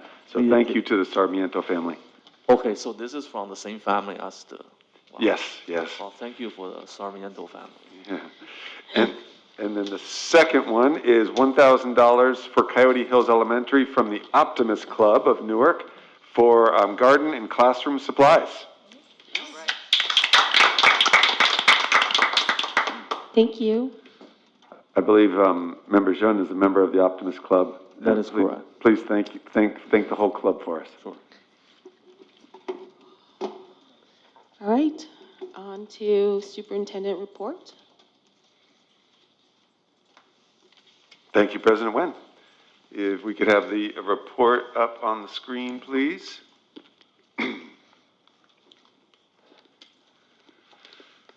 I know it's late, so I'll try to be pretty quick. So first up, wanted to touch upon enrollment. We do an enrollment update once a month with the board here. And so you can see we've mapped out each month around the same date what was the enrollment.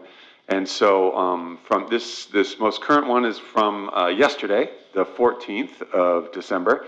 And then we match it to our projections just to keep track of how we're doing in terms of enrollment in general. And you can see here that there is, I mentioned this before, but there's always some fluctuation around this time of year. So we've gone down from November, we've gone down in elementary school by 1 student. We have gone up in the junior high by 1 student. And we've increased 5 students in high school, 3 students at Bridgepoint. I've gone down 1 student at Crossroads. So, like I said, there is going to be fluctuation around this time of year, up and down, and we should also expect to see some in the new year. Next slide, please. The board was, I know the board wanted to get regular updates on the Wi-Fi situation, so did want to loop back to that. Short term, we have been adjusting the settings, just as was presented at that Wi-Fi presentation a couple meetings back. So we've been adjusting the settings on the controllers for the access points in order to improve performance. We have gotten reports that it is better in some places, but we know this is a short-term fix and it's not sufficient. And so what we're doing is that we are really in the planning phase while working with our consultants to determine the scope of the larger project, the long-term fixes to the Wi-Fi, and that includes new controllers and new access points. So because of the scope of that, we really need to take the time with consultants to build out a full plan, and then we'll be coming back to the board with that at a later date. Next slide. Just reminding everybody, winter break is coming up in case anybody just happened to forget. December 23rd is a Friday, so that'll be the first day of winter break, and then students are returning on January 10th, which is a Tuesday. We do have staff returning a day early, and the elementary school staff will be doing professional development, and the secondary staff will be working on the end of semester grades on that day. COVID safety, so as you all, I'm sure, are aware, that we have had an increase across the state, as particularly in Alameda. There is a wave that is occurring with COVID right now. We have seen an increase in student COVID cases as well as staff cases. So we want to continue to really encourage mask wearing, not required, but recommended now more than ever. Regular, I was supposed to say regular hand washing. But yeah, regular hand washing, and I think we can stick with that. And then, of course, we are continuing to do our weekly testing at schools, at all our schools, and that's an option. That's not a requirement for students, but families have an option to opt in to weekly testing of their child at no cost to the family. And then lastly, go back 1 second. And lastly, we've distributed to the school sites at-home tests that families and staff will have for when returning to school in January. We really ask that students and staff all take the opportunity to test before returning to school to make sure that they are healthy and COVID-free. Wanted to share out really lovely event yesterday, December 14th. We had our Star Lab ribbon cutting. This was the formal opening of the Star Lab, although we really launched the Star program in August, as the board will recall. And so this was the opening of the lab itself. I wanted to appreciate our board member Thomas, board member Jones, board member Jean, board member Wen, and board member Torres, who were all there last night. It was great to have you. Super positive event. You see here the official ribbon cutting. And we can go to the next slide. So as part of the event, mayor was there, city officials, which was really great. But the best part of it was the student presentations and hearing from the different students the amazing things that they are doing in the lab, in computer science technology. The young man on the right, he was the award winner from last year's showcase. He created an incredible project. And the young lady on the left is a member of the Rocketry Club. If you scan that QR code, you too can donate to the Rocketry Club and the things that they are doing this year. Next slide. And here's some of the really cool things happening in the lab itself.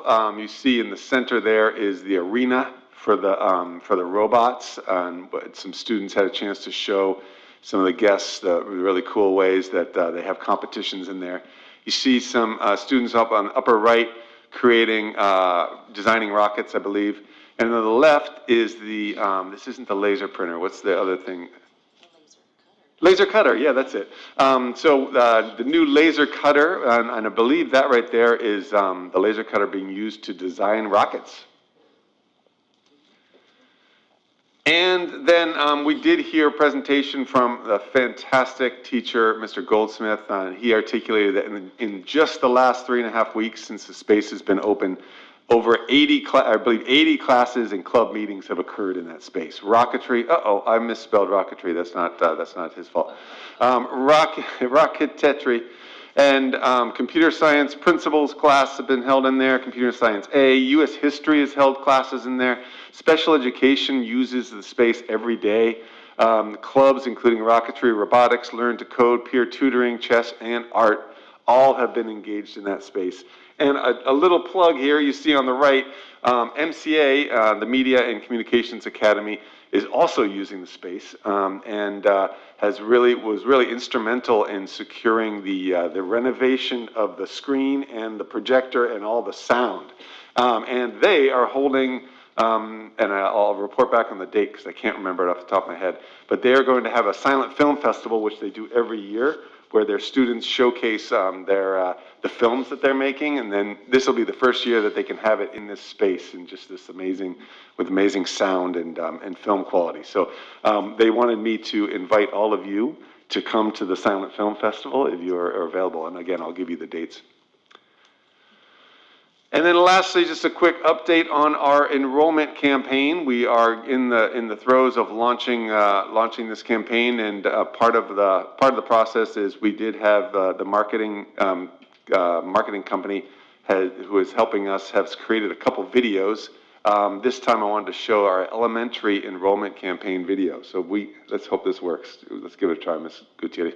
If you click on the actually on the upper the link above that one. All right, let's see if this works.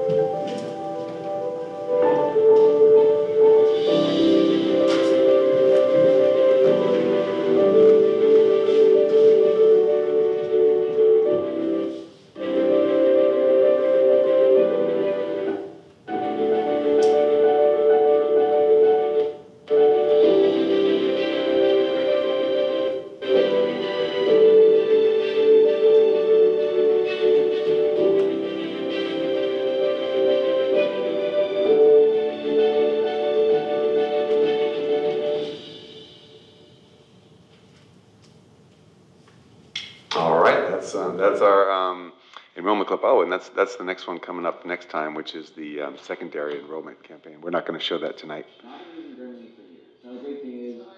Okay. We're really excited. That's now up on our website in the front. It's front and center, but we're also going to utilize it in our promotional materials, and Instagram and social media. This is one more step in really getting out the word of the amazing things happening and the incredible staff that we have at our schools that are just showing so much love and care for our students. And that is the report for tonight. Thank you, Dr. Triplett. Any comments or questions, Student Board Member Torres? Member Thomas? Member Jones? I have a question. Sure. The enrollment, why does that, okay, sorry. The enrollment screen that you use, does that information come straight out of Synergy? Yes, that's where the information comes from. And is there a reason why that's not used instead of the PowerPoint slide, or is it because you're constantly adding to it? You mean, is there a reason why Synergy's not? I'm sorry, I don't understand. Right, why you don't use like the actual page out of Synergy versus the PowerPoint slide? Is it because you're updating the slide and you can't get that kind of information out of there? Just curious. Yeah, what comes out of Synergy is not as attractive, and it is just it's a black and white list, and it doesn't show the monthly tracking, and it doesn't show it against projections. Okay, thank you for hearing me out. Member Zhang? Member Hill? Yes, thank you. Could you pull up that enrollment slide one more time, please?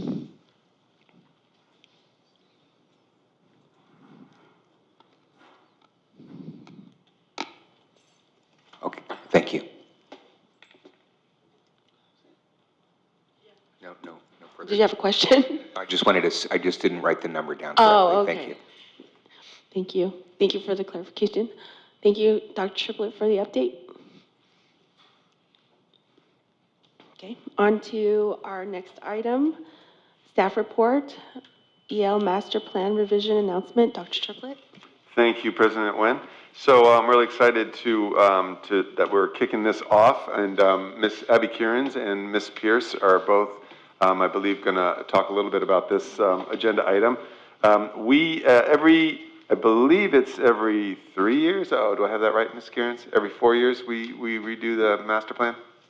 State doesn't have guidelines regarding the frequency, but you typically want to revise, especially when there's significant changes to English learner policy. Perfect, thank you. So it has been a while since we have revised the master plan, and a lot has happened since then. And so we are really excited to kick off the process of reviewing and revising our EL master plan. This is going to be a long process. This is a really a serious document. We want a lot of input and stakeholder engagement around this, and so I'm going to turn it over to Ms. Kierans to explain about that process and what we're about to do. Hi, thank you for having me this evening. I know it's a long evening, so I will keep it bright and sharp and informative, hopefully. So the English Learner Master Plan is really an opportunity to reimagine, re-engage, and really reignite the community around our English learner policies. The last time it was revised was in 2019. There's been some changes since then, especially the addition of the alternative LPAC assessment for our special education students and some other details that are important to iron out. So I'm going to go over the process that we'll be using, sort of the purpose for the EL Master Plan, and then sort of an announcement to the community and an invitation to join us in that work. Okay, so the EL Master Plan is really in order to build a shared vision of our program. Also, it updates the policies, procedures, and practices related to English learners. And it also aligns us with the broader English learner roadmap. That roadmap work of aligning was done in 2019, so that's a less significant portion of what we need to revise this time. It's supposed to be user-friendly. I think we have some room for improvement there, and to assist students, obviously, in reaching their full potential. So there are basic 4 steps here. So we want to begin by reflecting and organizing the process itself, which is what part of why I'm here today. And I'm sorry, I keep hearing some feedback. I'm going to move my mic. Yeah, I was wondering about that as well. Does everyone have their mics off?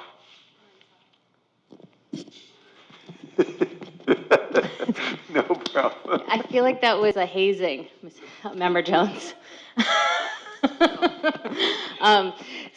Step 2 is engaging in inquiry. Step 3, writing and getting feedback from the community, and ultimately, obviously, publishing and training. So just wanted to give the actual details of when all of that will happen. So we've started step 1 of reflecting and organizing, which is taking place from now until, from October until January. Then we'll shift into gear around engaging in inquiry, and this really looks like assessing our protocol, assessing our current practices, assessing how our practices compare with the current research and policies, and looking at additional documents that may yet to be included that are maybe in common practice in our classrooms. That will take place from February to June and will involve a working group that will be partially district office leadership, but also hopefully teachers and other community members that apply to join the group. Writing and feedback sessions, so this is the actual construction. We will go to our public leadership groups to get feedback, so our DLAC and hopefully some additional community groups that are involved with English learner education. And lastly, publishing and training staff. This has a little less detail to it in terms of timeline because it is in August 2024. So a long ways off. So we've got some things to learn and really decide about what our opportunities are for publishing and training. So this is where we are with the step 1 so far. So we have completed our review of the mission and vision and drafted English learner vision for the district. We have begun to identify stakeholders. A part of that will be shoulder tapping some people we think are experts, and also inviting a broader group to take part. We're beginning to build the context as our EL Master Plan leadership team, pulling together artifacts that the working group will assess, and then continuing to build that context in January. So this is a review of the essential tasks. So you'll see down at the bottom a legend that says not started, discuss with leadership, and discussion with stakeholders. So we really want to make sure we've definitely checked off the last two boxes on each. So I just want to point out that the places that are not checked yet are because that stage of the work has not yet started. So you see like February 2003 will be when we begin reviewing the mandates and guidelines. So communication, stakeholders, tasks, and timelines are all developed at this stage. And then this is a representation of the components that will be in the final version. So commitment purpose, responding to diverse learners, program options and staffing, assessing core curriculum, English language development, professional learning, and lastly, family school partnerships, and then the ongoing reflection and adjustment and continuous improvement cycle. So those are the component parts of the final, sort of the chapters, if you will, of the final version. And then, so this is my announcement to the community. We need you. There's a commitment to work, a minimum of 2 hours a month. Some of those will be in a meeting space, and some of those will be asynchronous. You'll help write and revise the sections, and members will be selected on or before January 30th. So right now, the application is open. You can go there on this tinyurl.com, our EL working group. Group is shortened DRP. The first meeting will be February 7th from 5 to 6, and we really do want this to be a robust and diverse set of folks that are bringing a lot of expertise to the table. So would love to hear your questions about this process. Thank you. Thank you, Ms. Cairns. Student Board Member Torres, do you have any comments or questions? Can you come back to me? Sure. Member Thomas? I'm kind of wondering how you think the new plan will vary from the older plan, as based on things that have changed. So the first is the special education component. So in our current English Learner Master Plan, the articulation of how students who are special education, how do they reclassify is unclear. It can definitely be strengthened, especially because there's a new assessment. So the assessment criteria didn't exist before. Additionally, the state of California is releasing an observation requirement as part of the reclassification process that is going to roll out this spring. So we want to make sure that's included.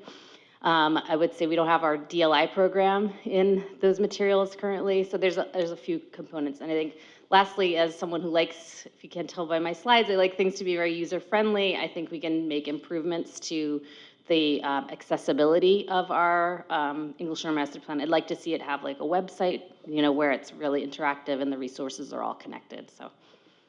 We've also been doing a lot of work on culture-responsive pedagogy and culture-responsive teaching practices, and so weaving that sort of element more into the master plan is also a goal.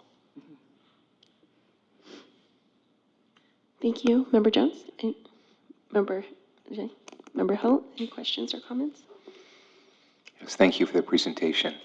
So just a couple of questions. Sure. So based on the presentation, so you're anticipating that this is going to run through roughly the end of 2024, is that correct? Yes. Okay. So basically, two-year process. Yeah. Okay. And understand that you're in the process of recruiting stakeholders. Yes. One thing that would be great is, I think it's really important to maybe identify up front the categories of stakeholders that we would want to hear from and would want to have input.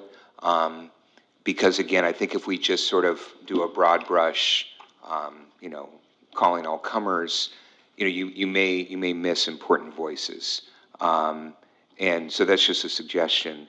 And then the kind of the final comment or question is, who from our staff perspective or our teachers are going to be involved in this?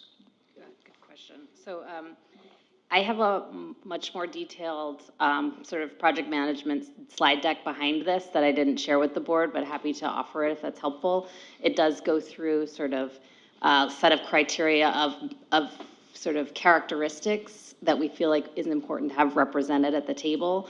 And so we've done an initial chart of people who we think would be a good fit for those characteristics. And so we will directly invite them to apply, and then continue, if they don't choose to, then continue to do work to make sure that all of those are satisfied.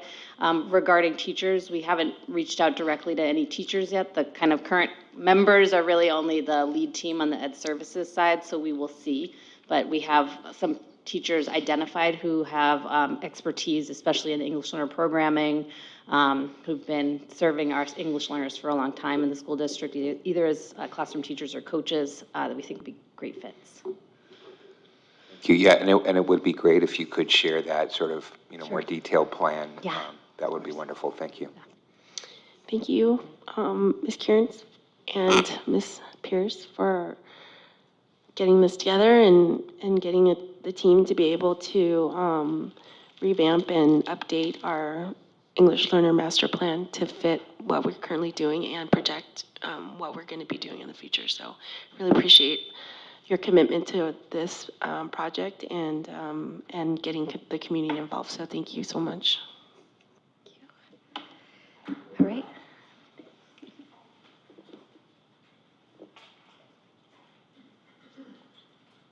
Okay, on to student expulsion. The first item is 15.1, expulsion stipulation for case E2223-02. Make it a motion to approve the recommended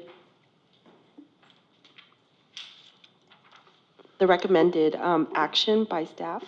I move to approve the expulsion stipulation for case number E2223-02. May I get a second, please? I'll second it. Motion made by Member Zhang, seconded by Member Jones. Student board member does not vote on this. Member Thomas, how do you vote? I abstain. Member Jones?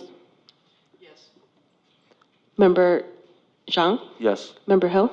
Yes. I'm also a yes. We have 4 yeses and 1 abstention by Member Thomas.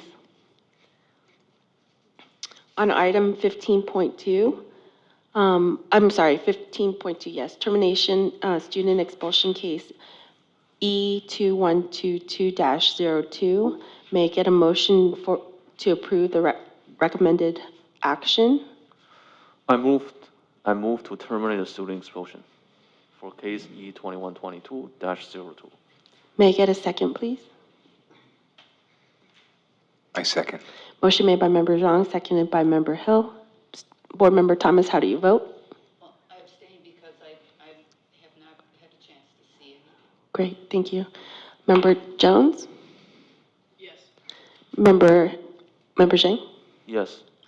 Member Hill? Yes. I'm also a yes. 4 ayes and 1 abstention by Member Thomas. On item 15.3, continue suspended enforcement of student expulsion case E2122-14. May I get a motion to approve the recommended action? I move that we approve to continue the suspended enforcement of expulsion for case E2122-14. May I get a second, please? I second. Thank you. Motion made by Member Zhang, seconded by Member Hill. Member Thomas, how do you vote? I abstain. Thank you. Member Jones? Yes. Member Zhang? Yes. Member Hill? Yes. I'm also a yes. 4 ayes and 1 abstention for item 15.4. Our next item is 15.5, termination suspended enforcement of student expulsion case E2122-19. May I get a motion to approve the recommended action? Shouldn't this be E2122-18? No, we I'm already, sorry. we did that sorry. already. Yeah, May I get a motion I for, move that we terminate the suspended enforcement of the student expulsion for case E2122-19. thank you. May I get a second, please? I second the motion. Member Thomas, how do you vote? Member Jones? Yes. Member Zhang? Yes. Member Hill? Yes. I'm also a yes. 4 ayes and 1 abstention on item 15.5. Item 15.6, termination, suspended enforcement of student expulsion case E2122-20. May I get a motion to approve the recommended action? I move to terminate the suspended enforcement of student expulsion for case E2122-20. May I get a second, please? Right, second. Second, motion made by Member Zhang, seconded by Member Hill. Member Thomas, how do you vote? I abstain. Member Jones? Yes. Member Zhang? Yes. Member Hill? Yes. I'm also a yes. 4 ayes and one abstention by Member Thomas for item 15.6. On to new business. 16.1, MOU Association of California School Administrators, membership for the Executive Director of Human Resources, Dr. Triplett. Thank you very much, President Nguyen. So I'll be brief. This is the MOU to, so that the Executive Director of Human Resources position that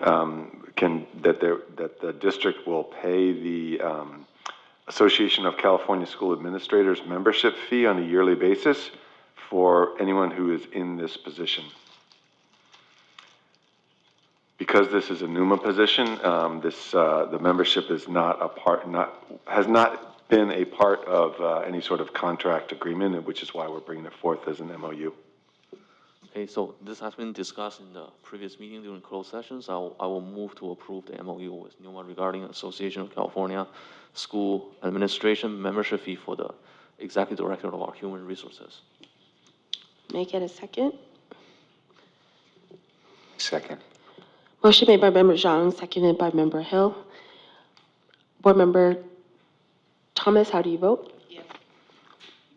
Member Jones? Yes. Member Zhang? Yes. Member Hill? Yes. I'm also a yes. 5 ayes on item 16.1. Our next item is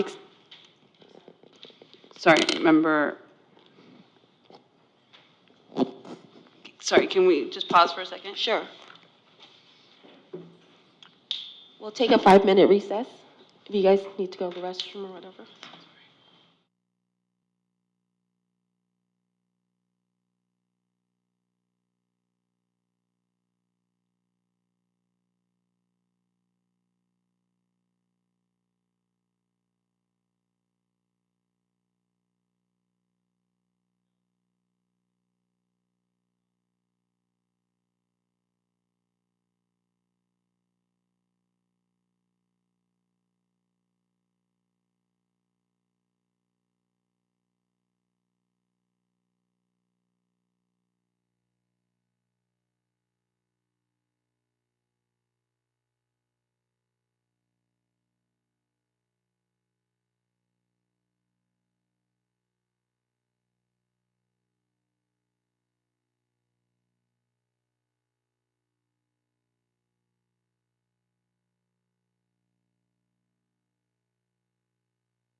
Okay, on the last item, we do have a procedural process that we had done incorrectly, so I have to ask for the motion to be rescinded, and then I have to read out a statement prior to us making a motion.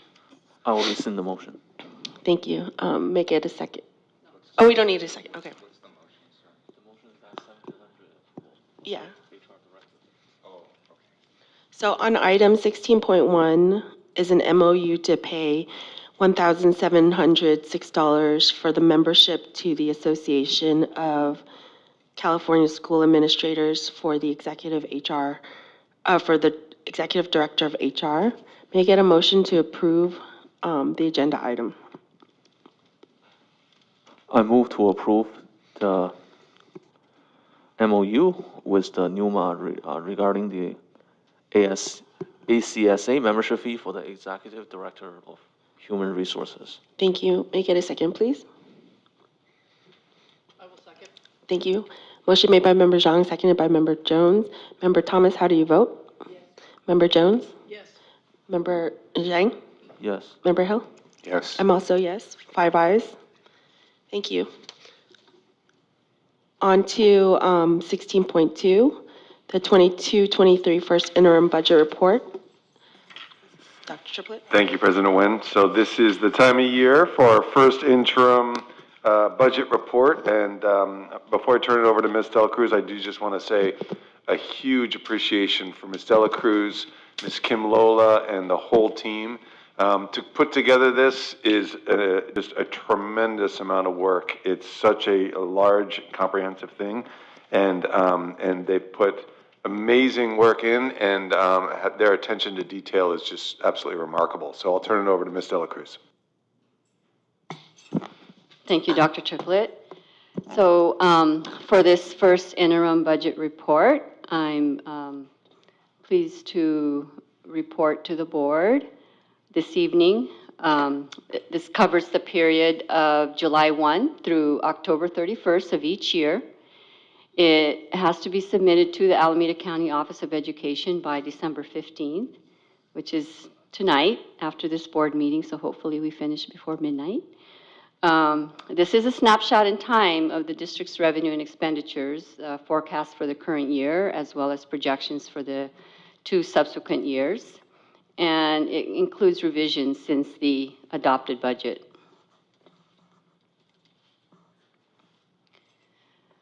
So the interim reports, they have to be certified either positive, qualified, or negative.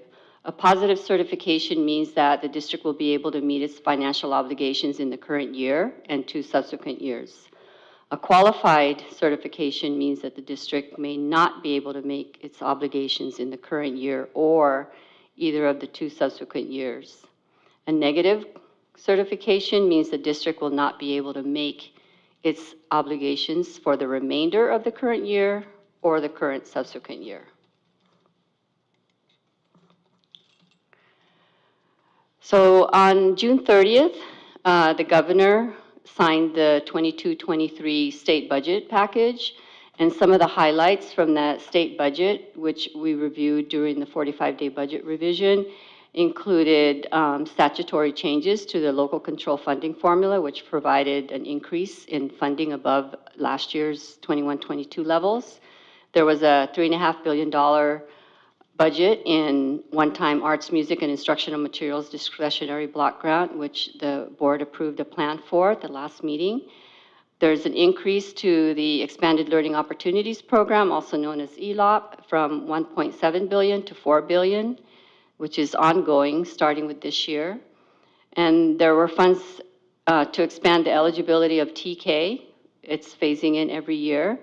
And also funds for the 12-to-1 student-to-adult ratios that are required starting with this 22-23 school year. There was $500 million to increase the special education formula that increased the base rate. And there was $7.9 billion in one-time learning recovery emergency block grant. So since the district adopted the budget before the governor signed the final state budget, the changes have been made to the budget and they're reflected in the first interim budget report. So just a general overview of our revenues. Our total revenues are 91 million. 64 million of that is unrestricted, which is about 70% of our revenues. 27 million is restricted, which can only be used for specific programs and purposes. And 69% comes from the LCFF funding, 20% from other state revenues, which includes the lottery funds, and 5% from federal revenues and 6% from other local income. So since the adopted budget, some of the major changes include the ELOT funds. There was 2.7 million added to the revenues. The Arts and Music and Instructional Music Grant, 3.1 million, and 6.2 million in the Learning Recovery Emergency Grant, and 9 million in the LCFF. So this was all part of the 45-day budget revision that was presented to the board on August 4th, which is now part of our first interim report.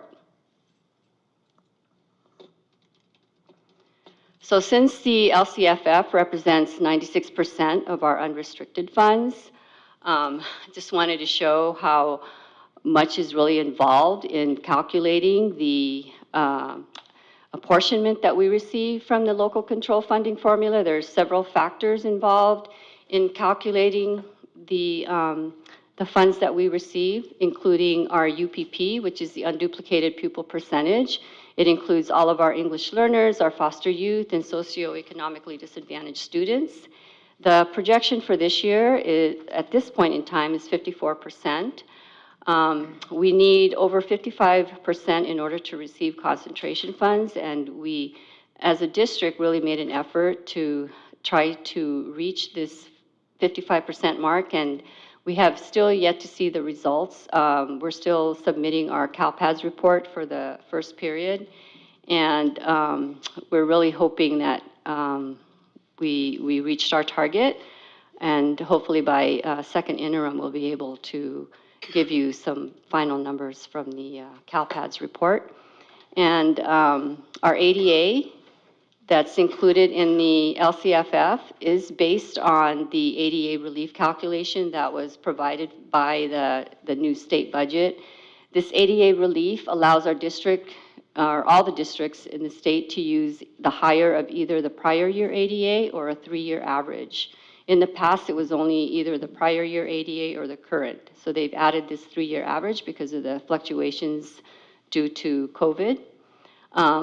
For our purposes, the district ADA last year was 4,720 versus 5,329 using the 3-year average. It also included a relief for our 21-22 ADA, which is based on either the higher of the 1920 attendance rate or the 21-22 attendance rate. So last year, we experienced a really low attendance yield. Our rate was 91% versus what it was back in 1920, which was 97%. This is the ADA to enrollment ratio. So we were able to take advantage of this relief and increase our ADA for funding purposes. So as you can see, there's several factors involved in this calculation, but it is so critical and important that we have all the details in the right places in order to project our funding for the current year as well as the 2 subsequent years.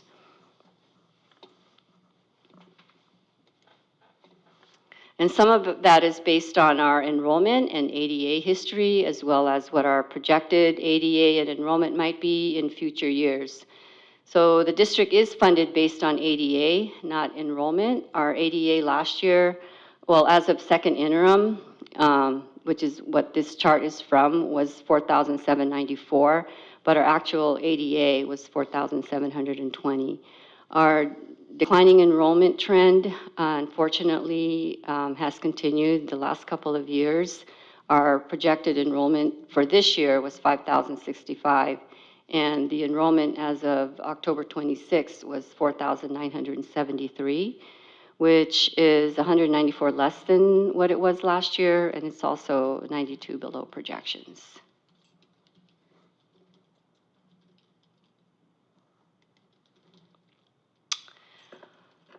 So our overall expenditures and contributions to restricted programs total 96 million.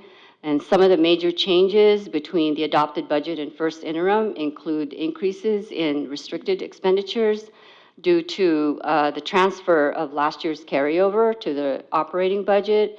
So anytime we have carryover, we add it to our budget and our expenditures by first interim, which is actually a FICMAT recommendation. And it also includes the 12 million in the restricted grant-related expenditures, such as the ELOP, Arts and Music Grant, and the Learning Recovery Grant. So all that is incorporated into our expenditures and have been allocated accordingly. There was also an increase in our contributions, which does increase the expenditures, which was partly due to the special ed program, as well as the contributions that are required for the routine restricted maintenance account. So 58% of our total expenditures are for salaries and benefits, 29% is the other piece, big piece, is from services and other operating expenditures, which is including our water, our electric, our legal services, some contracted and professional services.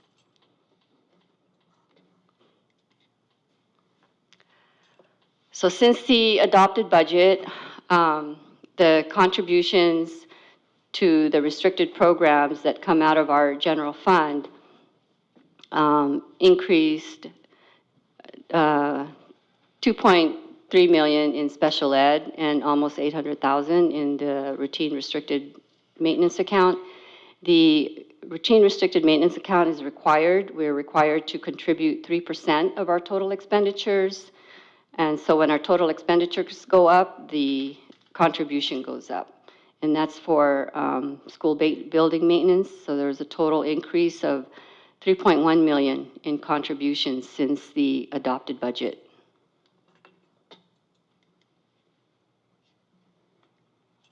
So in summary, for the unrestricted funds, we do have a net decrease to our fund balance when you look at our total revenues of 64.2 million, less the total expenditures of 52.5, and the contributions of 12.5. That leaves us with a deficit of 857,000. But this isn't a true deficit. This really represents last year's LCAP carryover that was transferred over from the fund balance to expenditures. Again, it's a carryover that we're spending down this year.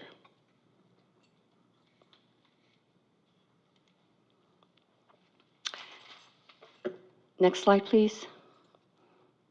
And then when reviewing our fund balance for first interim, in the executive summary, I explained the audit adjustments that were required by our auditor because there was a significant decrease in the investment pool. So what they look at is they review our book value versus the market value. And in the past, it has been really immaterial. But this past year, the second half of 21-22, there were really significant changes to the investment pool. So they recommended that we make these adjustments to our beginning fund balance, which ultimately impacts our ending fund balance. So our ending fund balance with the deficit of 857 is at 15.4 million. So when you look at the components of our ending fund balance, we have non-spendable categories of 173,000. We have total committed designations of 11 million and leaves us a reserve for economic uncertainties of about 4.2 million for a total fund balance of 15.4. And when you just look at the reserves, it includes the amount that we have in Fund 17. So when you add that to the 4.2, we have a total reserve of 6.5 million, which is 7% of the total expenditures.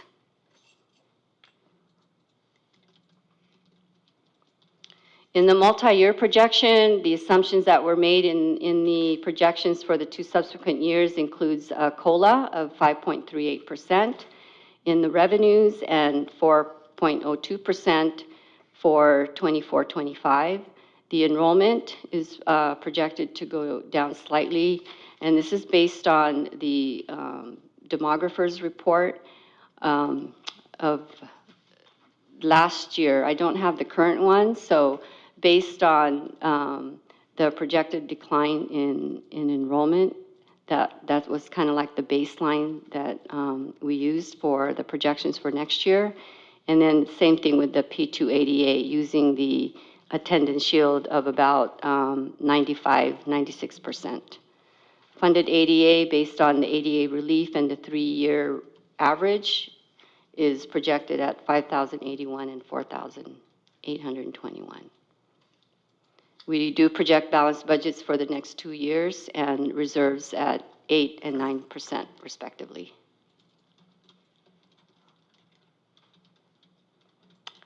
And then our other funds summary here at a glance. You can see we have adult education funds, child development funds, cafeteria funds. They all have positive ending fund balances. Our building fund 21, we're almost spent. We really only have less than 2,000 left to spend. And our capital facilities fund 25, there's almost 14 million there.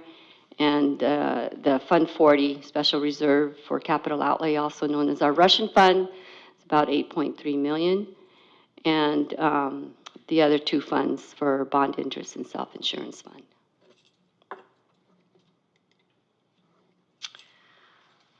So as a final summary, we do have projected balanced budgets for the current year and 2 subsequent years. Our reserves are above the 3% minimum required in the current year and 2 subsequent years at 7%, 8%, and 9%. So at this time, we would recommend approval of a positive certification on our first interim budget report. I'd be happy to entertain any questions or receive any comments at this time. Thank you. Student Board Member Torres, do you have any questions or comments? Is it possible to get a copy of the slide so we can view it? Oh, yes. Because that was a lot of information. Yes, sorry. I usually make copies, but my printer was not working well. It's also in this. Oh, yeah. On the first 21 pages. That's right. Thank you. The executive summary includes all of this information.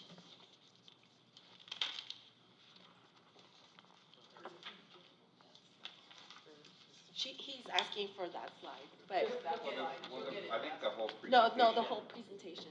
But the whole presentation is in the first couple of pages of The book. Of the book. You got the book, right, Member Torres? Yes. The slide deck will be uploaded to Board Docs. Any other questions or comments, Member Thomas?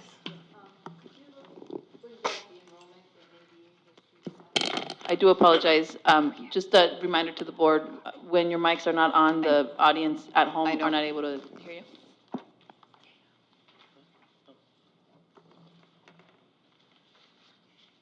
The enrollment? The enrollment. Enrollment slide? Enrollment and ADA history. Uh-huh. It is slide 8.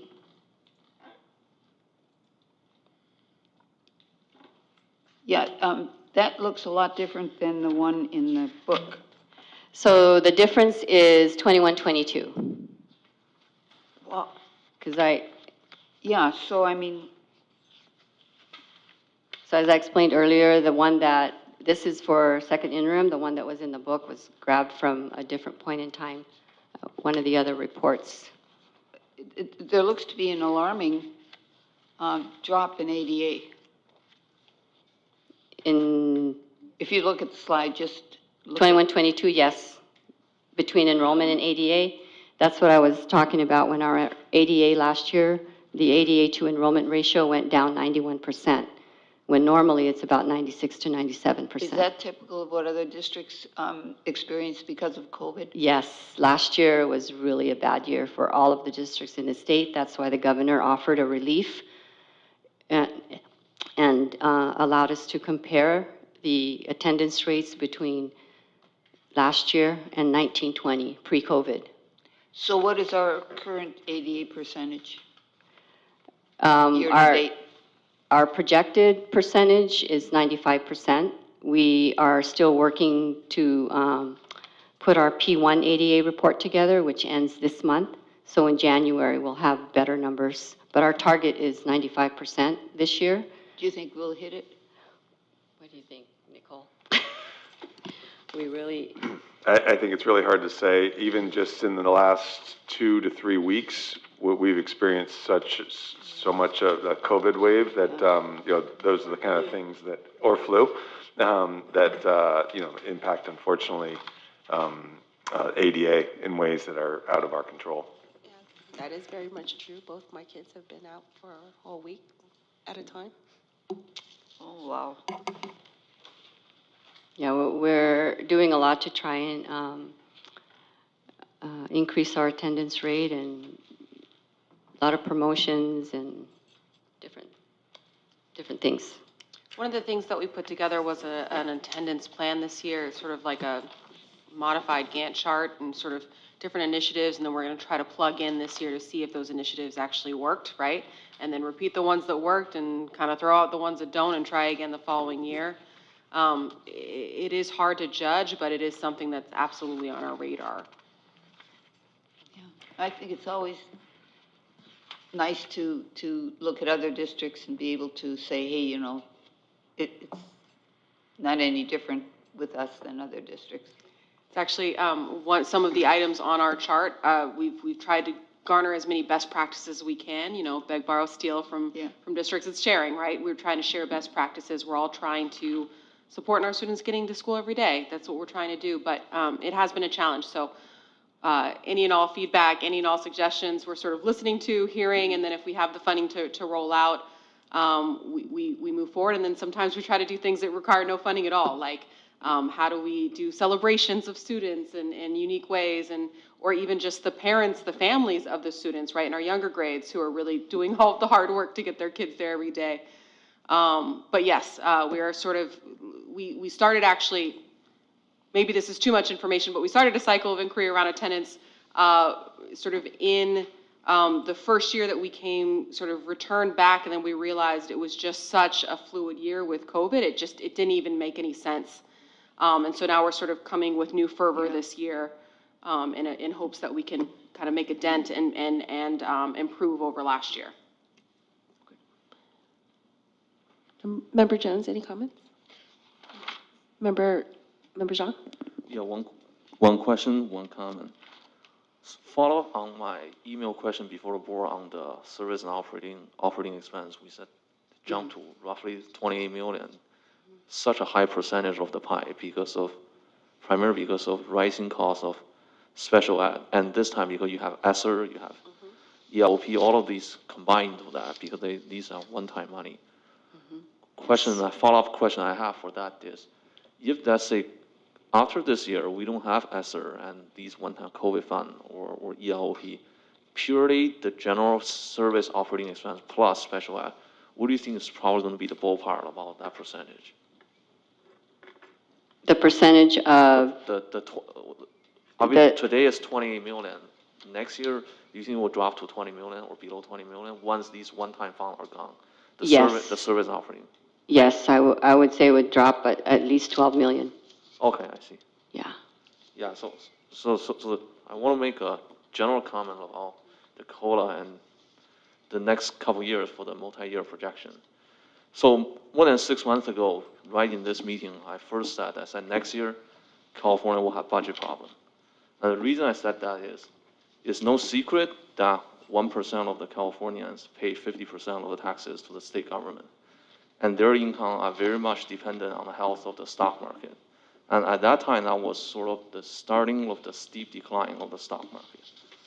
Yesterday, the Fed raised the rate by 50 basis points and pretty much set the tone for the next 6 to 12 months of the stock market. So pretty much we can say with confidence that the direction and the sentiment in the stock market in the next 6 to 12 months will continue to be quite bearish, which means California will not just have budget problems for next year, maybe the year beyond that. And many of us read many articles citing a 25 billion figure for next year's California budget deficit. You have various news sources citing that number. But if you go to the original source of that news article, the real official budget office from the state government, when they talk about the summary, when they summarize that 25 billion figure, there are 2 points in their official report that truly stood out. One point they made, they said, the 25 billion figure was based on some of the programs that have automatic mechanism to adjust inflation and CPI, and does not incorporate programs that currently don't have automatic mechanism to adjust for CPI and COLA, which means in essence, they are underestimating the budget deficit because they are assuming budget programs that don't have automatic adjustment for COLA will not increase at all, even though CPI might be 7 to 8%. That's the first point they point out in the report. In the second point they pointed out, they said the 25 billion figure incorporates the risk of a recession, but not the actual scenario of a recession. They said if a recession really comes next year, the deficit will be between 30 to 50 billion at least. So my comment is that we do have pretty robust projection, I think, for the COLA for the off years. But I do want to warn that in the next 1 or 2 years, California is going to go through some tough times, and so will this school district. And the board will probably need to make some difficult decisions going forward. So I wouldn't be too hyped up by this COLA number, because I would expect the actual COLA number for the off years, when it really comes to time, will probably be lower than this. Thank you, Member Zhang. Member Hill? Yeah, thank you, Ms. Dela Cruz. And echoing Member Thomas's kind of request, I think it would be really helpful in terms of ADA to look at the rate of decline. And I mean, because obviously this is hitting the entire state, but to look at and see whether both districts nearby, are they following the same rate of descent? So does the curve look the same? And then I think it might be also good to maybe even benchmark against some districts that seem to be doing really well, because by doing that, I think we can then actually diagnose and say, well, maybe we're doing better in our district versus other districts, and here's why, and so here's certain things that we ought to continue. Or we may find that there are other districts that maybe have a less steep rate of decline, and then we can ask ourselves, well, what is that? Maybe there's some things that are not in our control to do, but maybe there are. And I think that that data would be helpful, but I think that it starts with sort of looking at how we compare against other districts. So I think that that would be some great information to bring to the board. Thank you. Thank you, Member Hill. Member Thomas? When you're done. No, go ahead. One of the big increases here is special ed cost.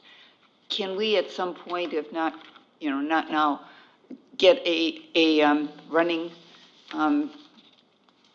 tabulation of the percentage increase in special ed costs as a percentage of our budget?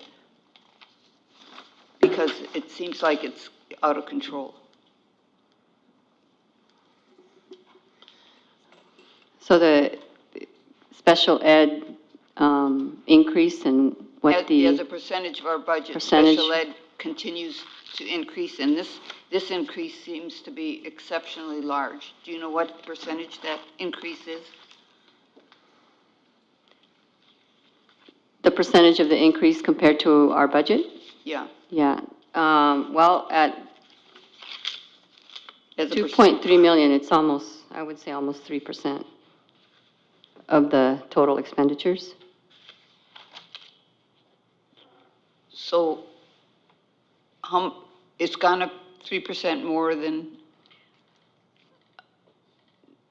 No, I was just looking at the amount compared to the total expenditures. In terms of how much it's increased, just for special ed, I'd have to do that analysis. yeah. Yeah. It would be helpful, because then we should really be analyzing if it's increasing at a much higher rate than our other expenditures. We should be analyzing that and trying to figure out how to mitigate against it. Okay. Yeah, go sure, go ahead. It is true that we are exceeding the state percentage for special ed right now in our district. It's something we're actually going to be speaking to teachers about during our PD on January 9th. I think what happened in the pandemic is you did start to see, as students came back with certain, we started to see a higher increase of students being referred to special ed. And we are doing our best now to say, okay, let's slow down. Let's make sure it's not to other items or influences from just being at home and not being socialized in the younger grades in particular. So this is an area that we are aware of. I'm not sure exactly how it impacts the budget as clearly as Ms. De La Cruz here, but we are looking at those factors as well. And I can't remember who's now going to be on the CELPA committee. But that's something we should also continue to look at as well. Yeah, you are. Thank you. If I could just add, I appreciate the board lifting up these two issues, ADA and the ADA cliff, as well as the amount of general fund dollars being spent on special ed. These are two major issues that we are trying really hard across the state to really advocate with state legislatures. Because it is something that all districts are experiencing, both those issues. And so we would love your support in terms of advocating to the state around how to figure that out. There's a lot of different ideas, plans, proposals for how to address these two issues. And it really is going to take some advocacy on the part of state legislature. I echo the same sentiments as our superintendent. Ever since I've been on the board and looking through the budget, the interim reports and looking to see how special education has been funded and how much our district, in general, and all districts throughout the state, have had to use general fund money to really cover the cost of special education, and that is correct. I mean, like, legislation is not in favor of, funding or having additional funding for our special education students, and it's unfairly underfunded at the state level and at the federal level, so. I agree. But I just want to appreciate Ms. De La Cruz and her staff for putting together our interim report, and I'm happy to make a motion to approve the first interim. May I get a second? With positive certification. Oh, with positive certification, of course. I'll second that. Thank you. Motion made by myself and seconded by Member Zhang. Student Board Member, how do you vote? Yes. Member Thomas? Yes. Member Jones? Yes. Member Zhang? Yes. Member Hill? Yes. I'm also yes. 6 ayes. I love your enthusiasm, Member Jones. Thank you. On to 16.3, Resolution 2022.23.18, designating certain general funds as committed fund balance for 22-23. Dr. Triplett? Thank you. Ms. De La Cruz, you want to jump in? So since we transferred the LCAP carryover to the operating budget, the LCAP carryover was designated as a committed fund balance. We have to update the resolution to not include the LCAP carryover.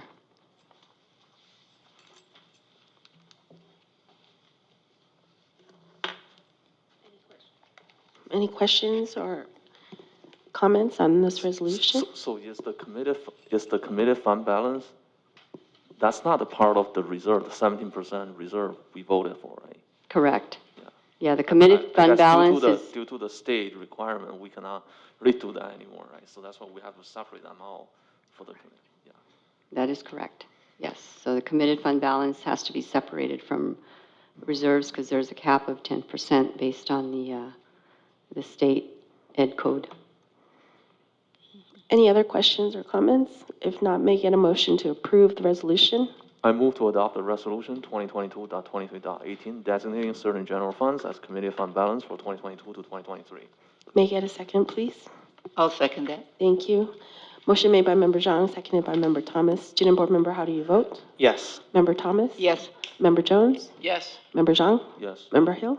Yes. I'm also a yes, 6 ayes on item 16.3. On to consent agenda, pooled agenda items. We'll start with the 12.5. Member Hill? Thank you, President Nguyen. So yes, so just a question about this. Because my recollection is that some of this work started right when I joined the board. And so I was new, it was COVID, we were all remote.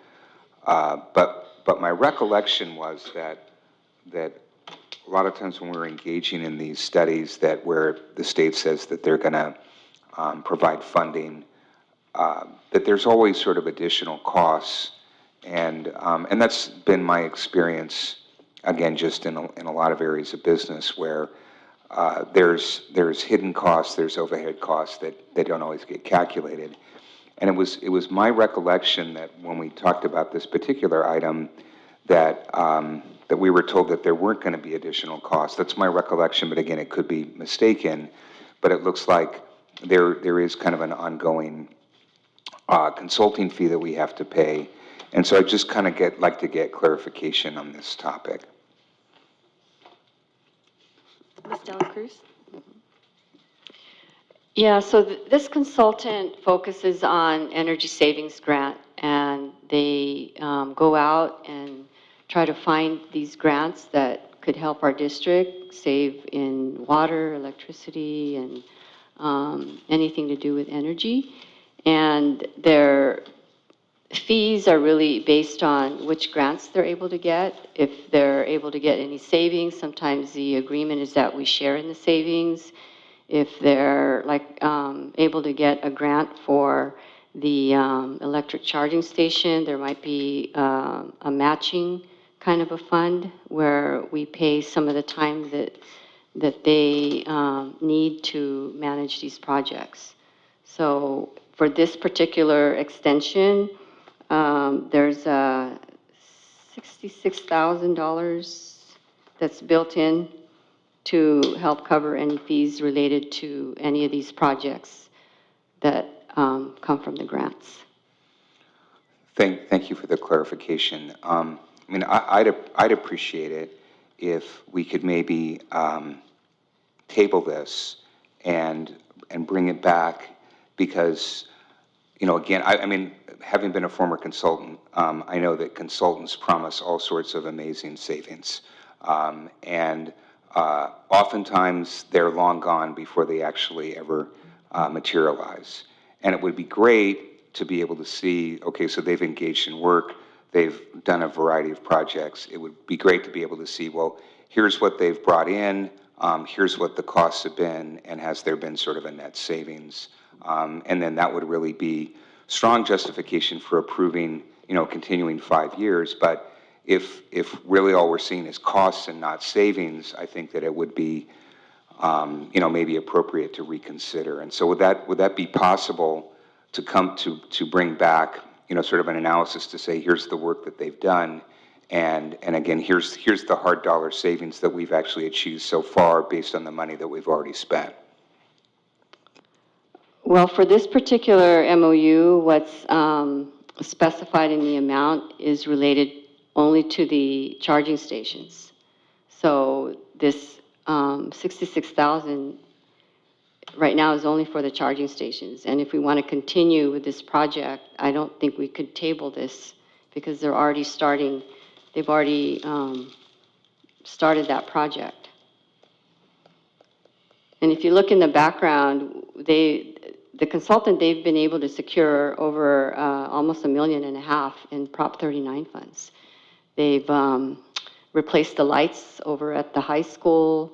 They were able to do some water savings over at the junior high. Some things in the past, but this particular MOU right now is. Do we have a sense of how much savings they've already created for us? well, I don't have that off the top of my head, but that's something that we could get for you. Ms. Thomas, yeah, you've been here. Yeah, I'd like to chime in a little bit because, I think we, for years, have been using, if not this firm, but I think it is this firm, right? Right, they've been with us since. And we have recognized a lot of savings because of the work they've done. But I think it is kind of something that we should analyze. We should analyze what is the return on the investment of the work they've done for us. And is that something we can do in-house on our own anyway and recognize the savings without having to pay them? I'm not suggesting we do that because I don't think we have the skill set in-house, but it's just kind of knowing when we invest in something like this with a consultant that we are getting a return and have been over time.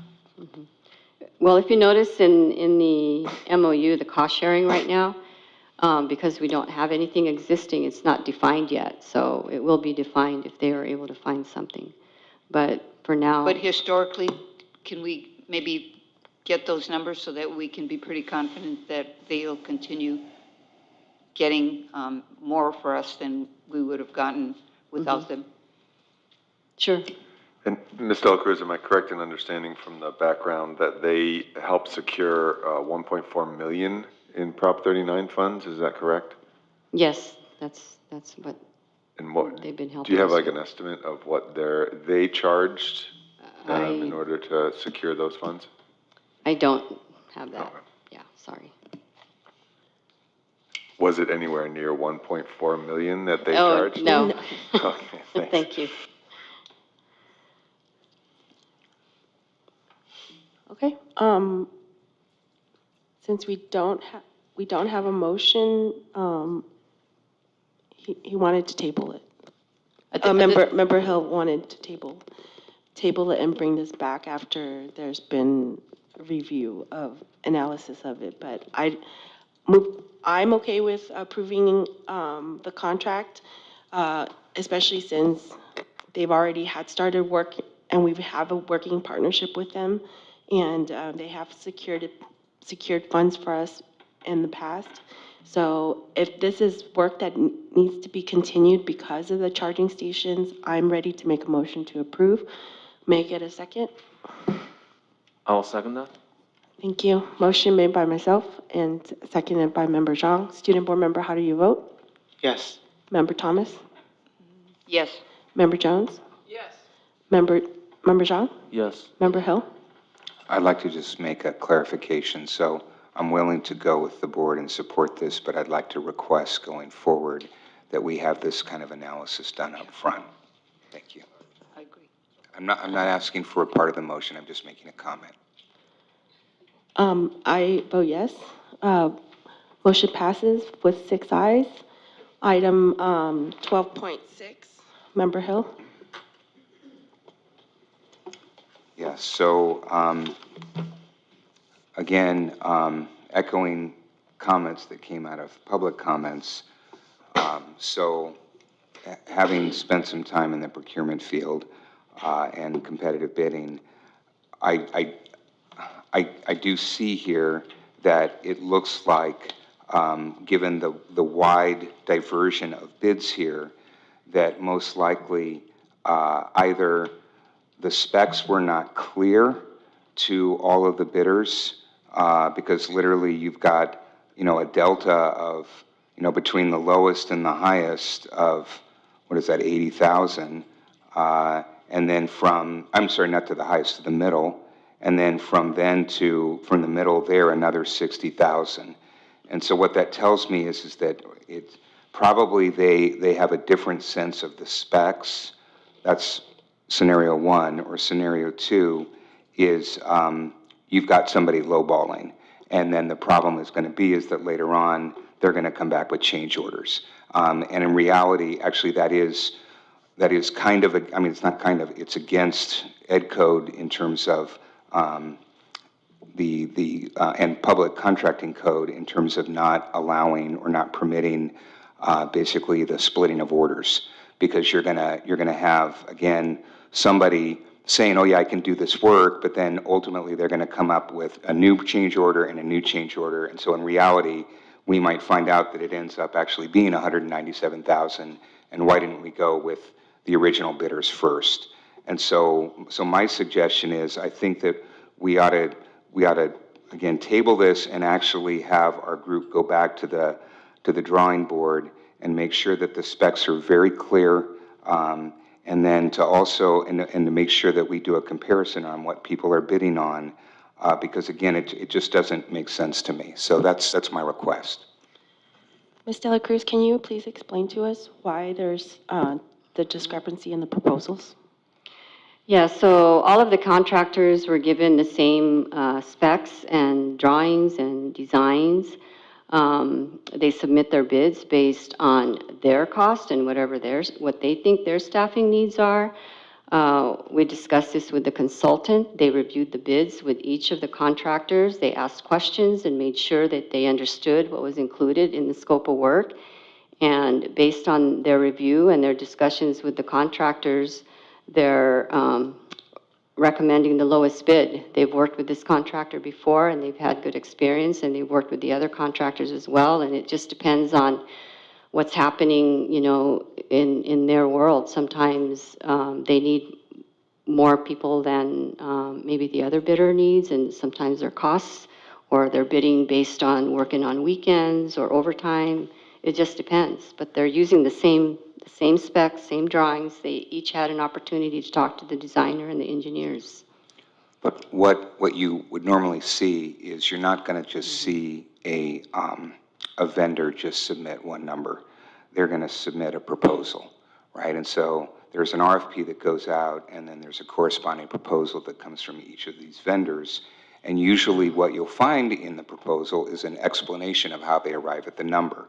And so again, it just seems very highly unusual that we see such a wide diversion, because it means that they probably have different estimates for what is required. And I think it would be important to understand what those differences are, because I've seen situations where you have very reliable or very conscientious contractors that really thoroughly bid something out, and then you have other people that have not done as thorough of a job and have missed things, and then later on you actually end up spending way more money. And so again, I'd request that we have whoever was overseeing this take a second look and again give us an explanation of, is this really apples to apples, or why are there differences, and can we feel confident that Pappas Energy is really going to be able to deliver on this for the bid that they've submitted?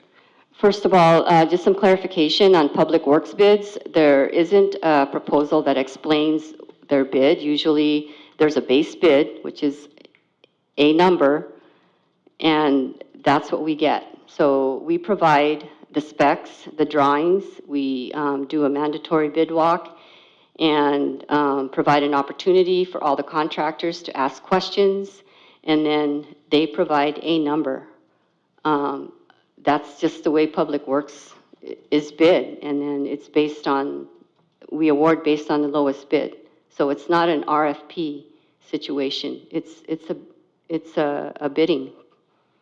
And Ms. Del Cruz, is that what we're required to do by law or by Yes, this regulation? is based on public works, yes, public works bids. And we are also part of what's known as CUPCA, where we have a $200,000 limit to where anything under $200,000 is not formally bid, but we get quotes and informal bids.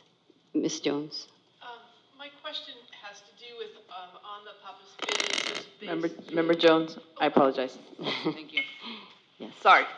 On their electrical quote, it says base bid. And as Dr. Triplett he and I were talking about it the other day, and I asked if it's possible to find out, did the other bids have those two words together, or was it just bid? Because base bid to me means one thing and bid means another thing. Base bid is what all the contractors have to submit. Okay, There's a base so bid. all of them were the same. Yes.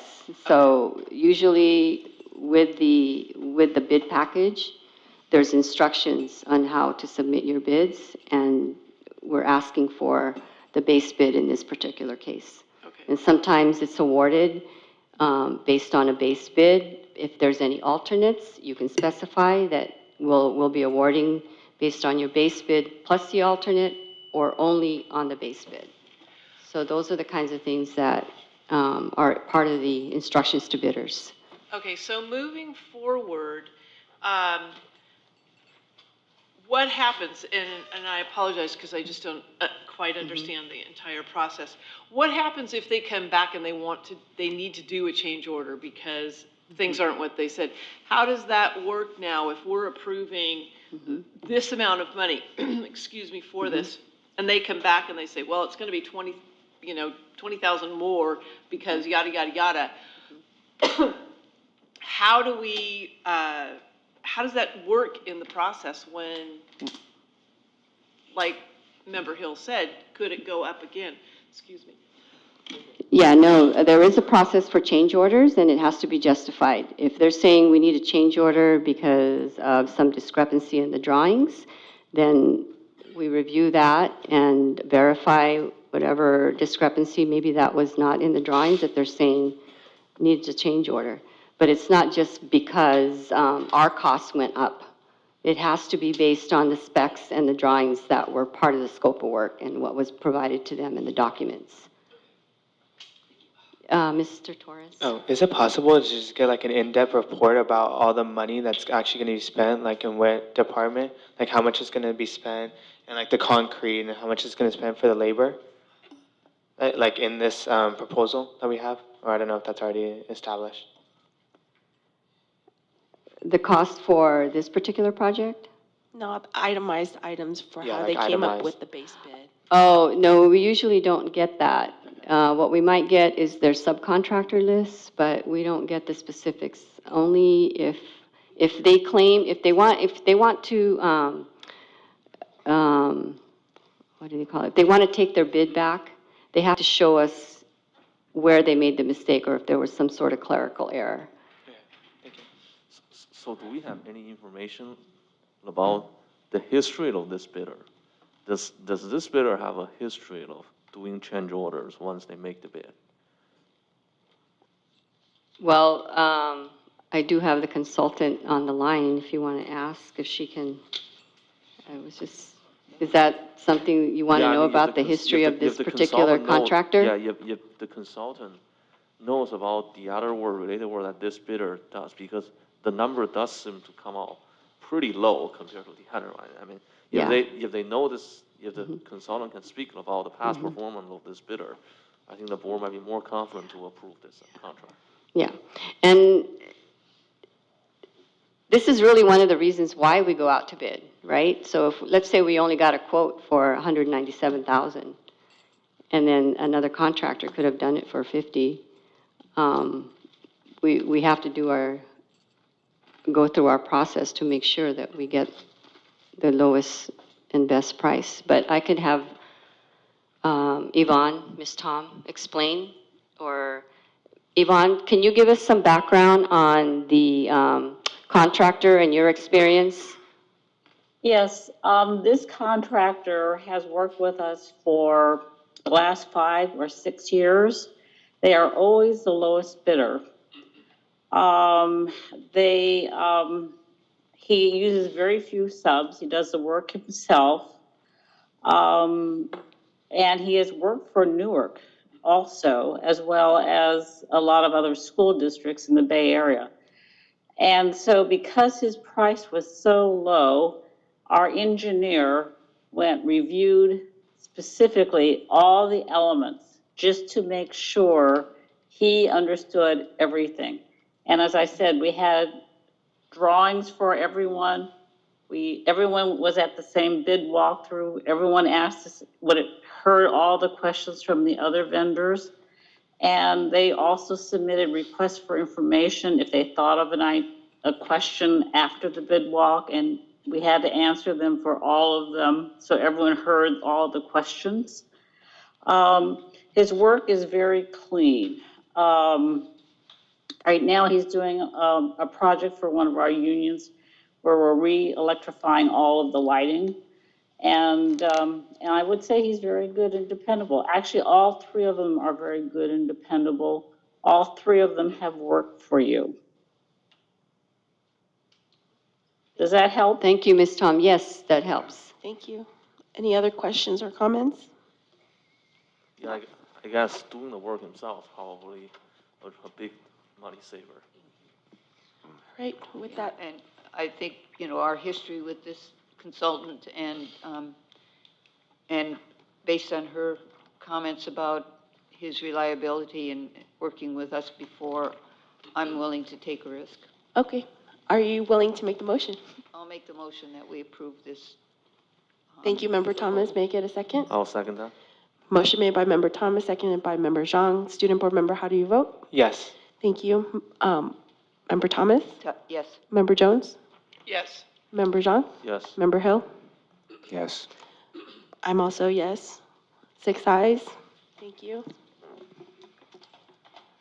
Okay, last item that you pulled, Member Hill, is 12.7, Resolution 2223.23.15, Combined Annual Accounting of Developer Fees for 21-22 and 5-year report.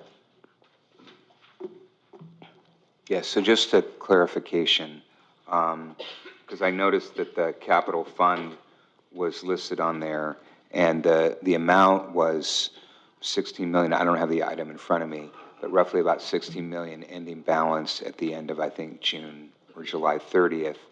But according to the first interim, we're down now to 13 million. And so I'm just curious why on the agenda item we didn't put 13 million and we put 16 million. Yeah, so as of June 30th, 2022, last year, it was 16 million. But we have HVAC projects already in encumbered in the funds that were approved by the board. Thank you. Thank you. All right, may I get a motion to approve item 12.7? I move to approve the resolution 2022.23.15. Thank you. May I get a second? I'll second. Motion made by Member Zhang, seconded by Member Jones. Student Board Member, how do you vote?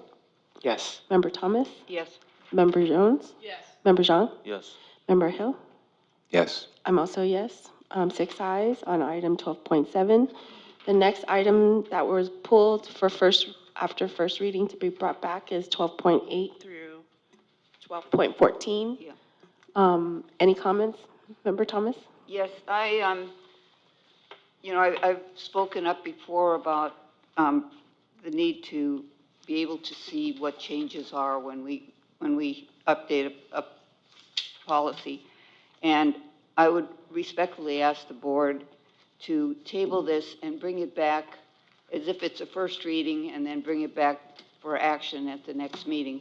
And then from that time on, we can always, if we have it for action, if we see that there's minor changes or minor increases or whatever, that we can delay or we can take action and waive the second reading so that we can still do it quickly and expeditiously, especially if they're small changes. The other concern is the visibility of what the changes are. And I had a nice conversation with Ms. Gutierrez, and she's willing to sit down with me and show me the work that would be entailed in doing a red line, and maybe between the two of us, we can come up and bring back a recommendation to the board of how you can be assured that the changes are visible to the board and the public without having to go through the laborious redlining process. So that would be my hope, is that the board would go along with bringing this back at the next meeting for action, and also giving Ms. Gutierrez and I a chance to understand how we can make sure that the board can see what the changes are. Is that okay with everyone? I just have a question for staff. Yes. Are there any urgencies in in these, in any of these policies tonight? No, thank you for that question. I don't believe so, and I do want to just recognize that we have put in the background this intention that these can be a first reading, and so for any of these board policy updates, if board members wish to bring it back for a second reading, that's welcome, and that's our intention, that that's part of the process. Staff, are there any that are that I'm missing that are time sensitive? All right. All right, we can pull these. Thank you. Thank you. Do we need to vote to pull them? No. All right. Almost there, almost there. Do you think we'll make it? Okay, on to item 18.1, Board of Education recognitions and announcements. Student Board Member Torres. I'd just like to recognize our wonderful staff at Newark Memorial High School, including the cafeteria staff. They always greet me with a great good morning, how are you doing? And it's good to see their great smiles every morning. So I'd just like to appreciate them and the wonderful custodians that we have on campus who put in so much effort to make sure the campus is clean. So I'd just like to recognize them. Thank you. Member Thomas. I appreciated their visit yesterday to the Star Lab to see the wonderful work that the staff and the students have been doing. Thank you. Member Jones. I also appreciated that opportunity to go yesterday and to learn more about it. I was very impressed by the students and their presentations, and it was just a wonderful time spent. Thank you. Member Zhang. First, welcome to new board members. And again, I've worked with Member Thomas for roughly 6 months in 2019. Great. And welcome back to the board. 2 days ago, I went to the Memorial High PTSA meetings. And one of the big items in their PTSA meeting was the principal update. I was very impressed by how informative the principal update was and what kind of work they were doing in the high school to improve student outcome, student success. I think I learned a lot of things from that principal's update that I couldn't learn from a regular board meeting. So I encourage other board members to attend these PTSA, particularly one in the high school, where you really can speak directly to the parents, to the community volunteers, and be closer to the constituent we represent. Yesterday, obviously, I was also invited to the Star Lab, and I want to thank everyone for really the two years, literally 2 years of hard work. It started in late 2020, and hopefully that Star Lab can be a magnet place to attract our students to come and experiment with science and technology after schools. Some of you may know I recently got married. My wife and I have decided to spend the next chapter of our shared life in the waterfront community of Redwood Shores, a place that's much closer to where I work and also offers a dragon boat racing experience, which remains my wife's fondest memory during her times at Harvard. As a result, my service on the school board will conclude at the end of February to allow time for a smooth transition. Lastly, I want to wish, obviously, everyone a happy holiday season. Member Hill. Wow. Member Zhang likes to throw us bombs every now and then. So.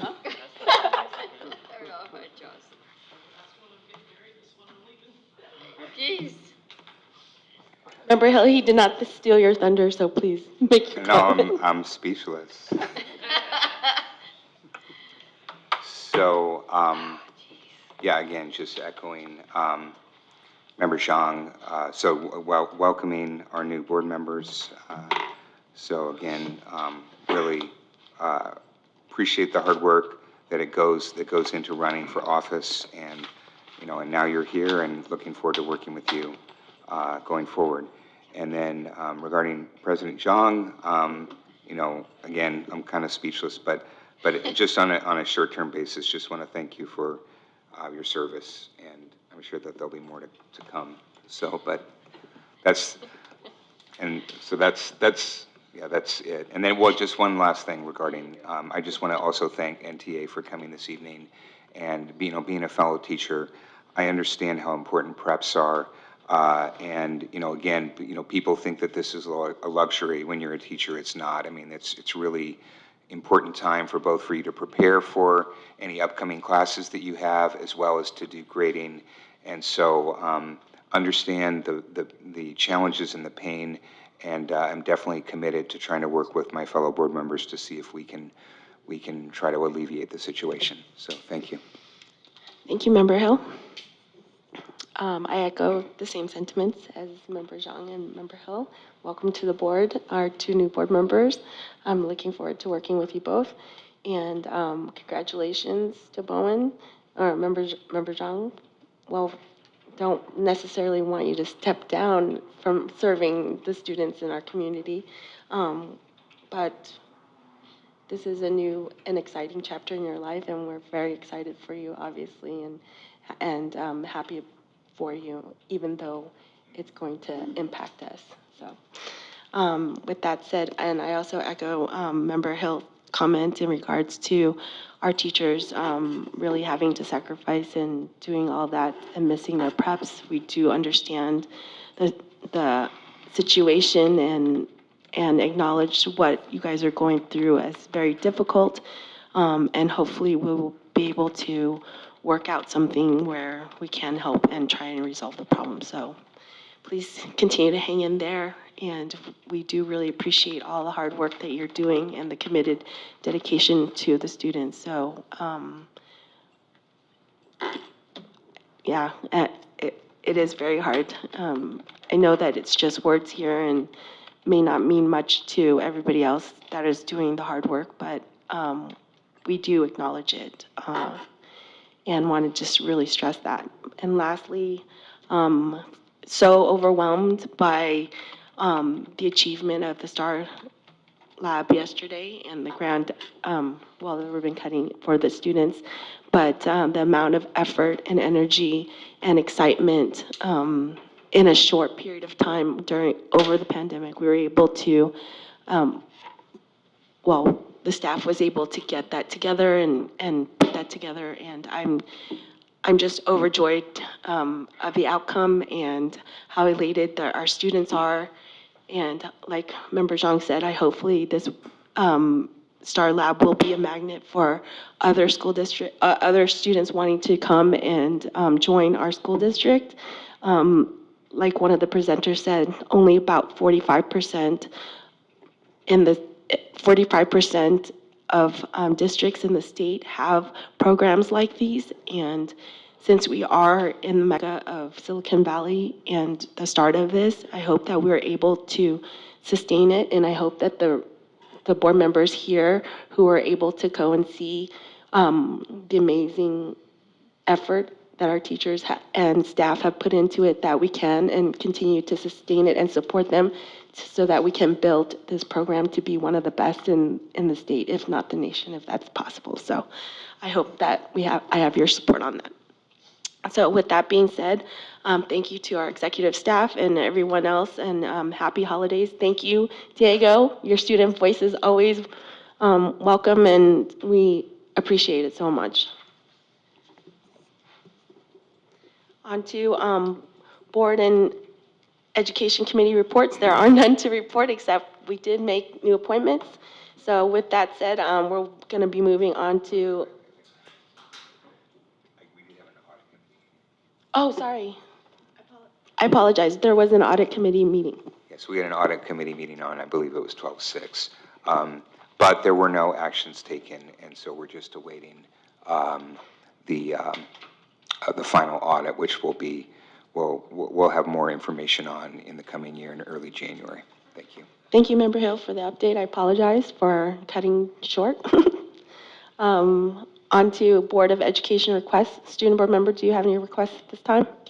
This might be a really big request, but I was wondering if we can get a report of all the ways that the district is planning to make sure that teachers don't have to constantly be subbing a lot, and to make sure that the school, we can have a safer environment. Because one of the teachers who was mine, Miss Noob, when she was talking about the safety, it was really scary for her, because it happened in her class, a fight literally happened in her class, and she didn't come at all for the next week because she was so scared. And it just was awful to see that I had to get sub after sub and no instruction for like a whole week just because of a safety issue on our campus. So I just really hope that our district really takes that seriously and the subbing problem. So I was just wondering if we can just get some more information on the ways that we plan to address that issue. So that was the first one. And then the second two, I hope everyone has a good holiday and enjoys their break and stays warm because it is really cold outside. Yes. So on your first request, we do have to get a majority of the board. Could I just make a comment? I really appreciate the request, Member Torres. We did recall we've presented on this topic earlier in the year, and we could come back and present again. It's an ongoing challenge. It's really, really hard. It's the hardest thing right now. And we're doing everything we can possibly think of to try to support and address the subbing shortage. So we could come back and give the presentation again. I just want to remind the board that we have presented on this topic earlier in the year.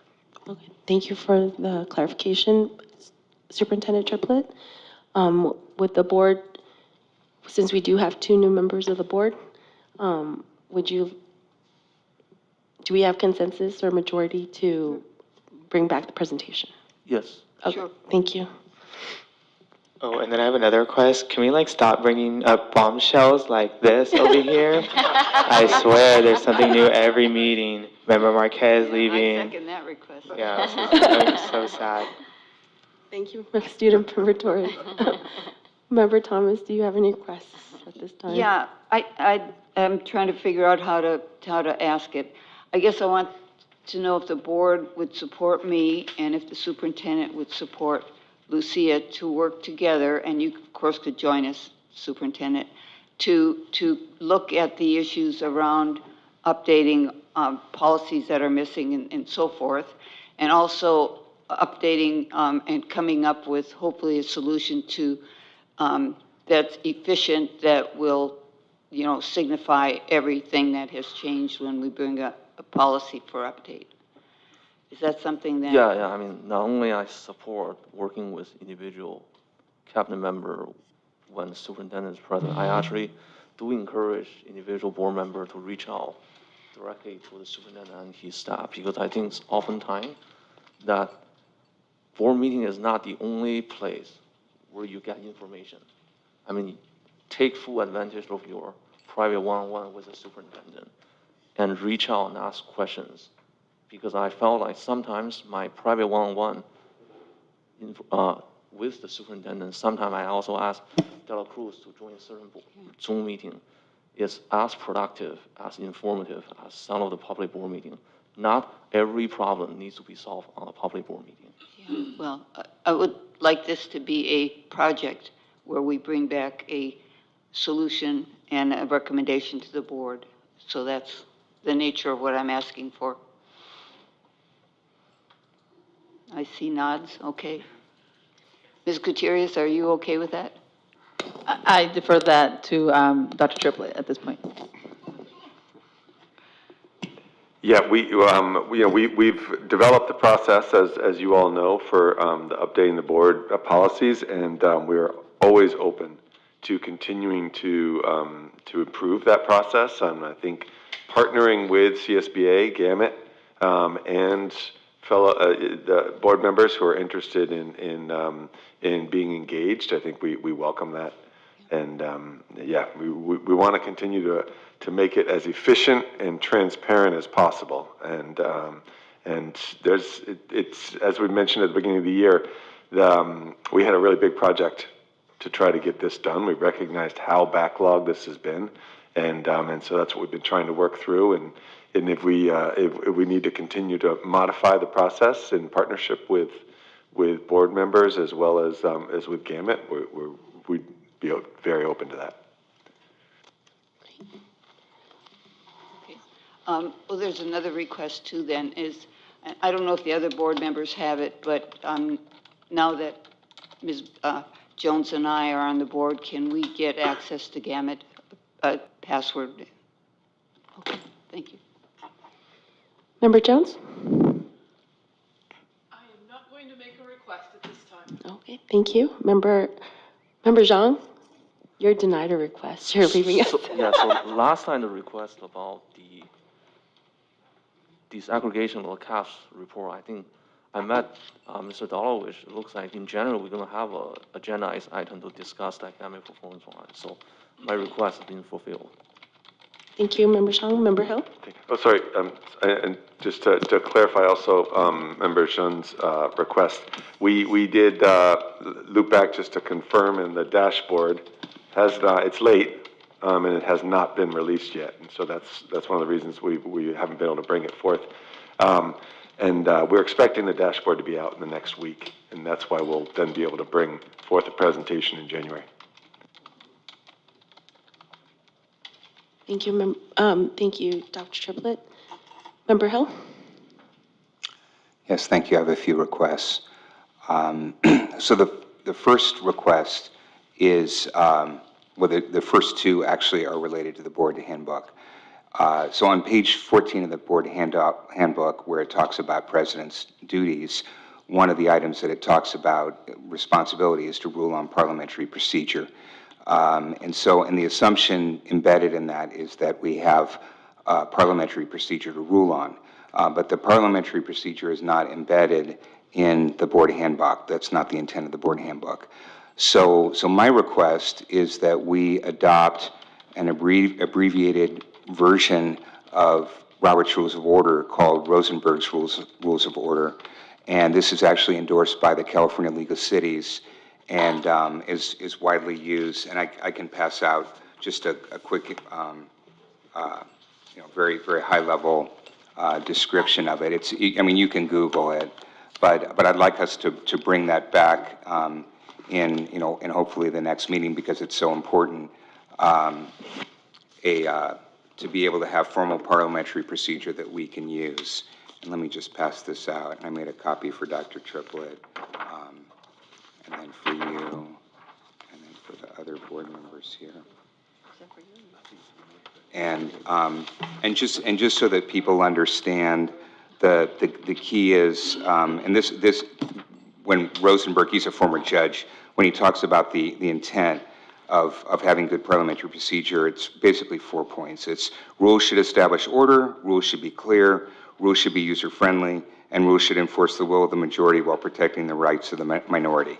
So again, I'd like to request that we bring this topic back at the next meeting for consideration and potentially action. So that's my first request. I can second this one. Could I provide a little clarity? So I think that could be something that would be brought back in the discussion around the governance handbook. But Member Hill, are you suggesting that we don't do it during the governance handbook session, and rather we do it some other time?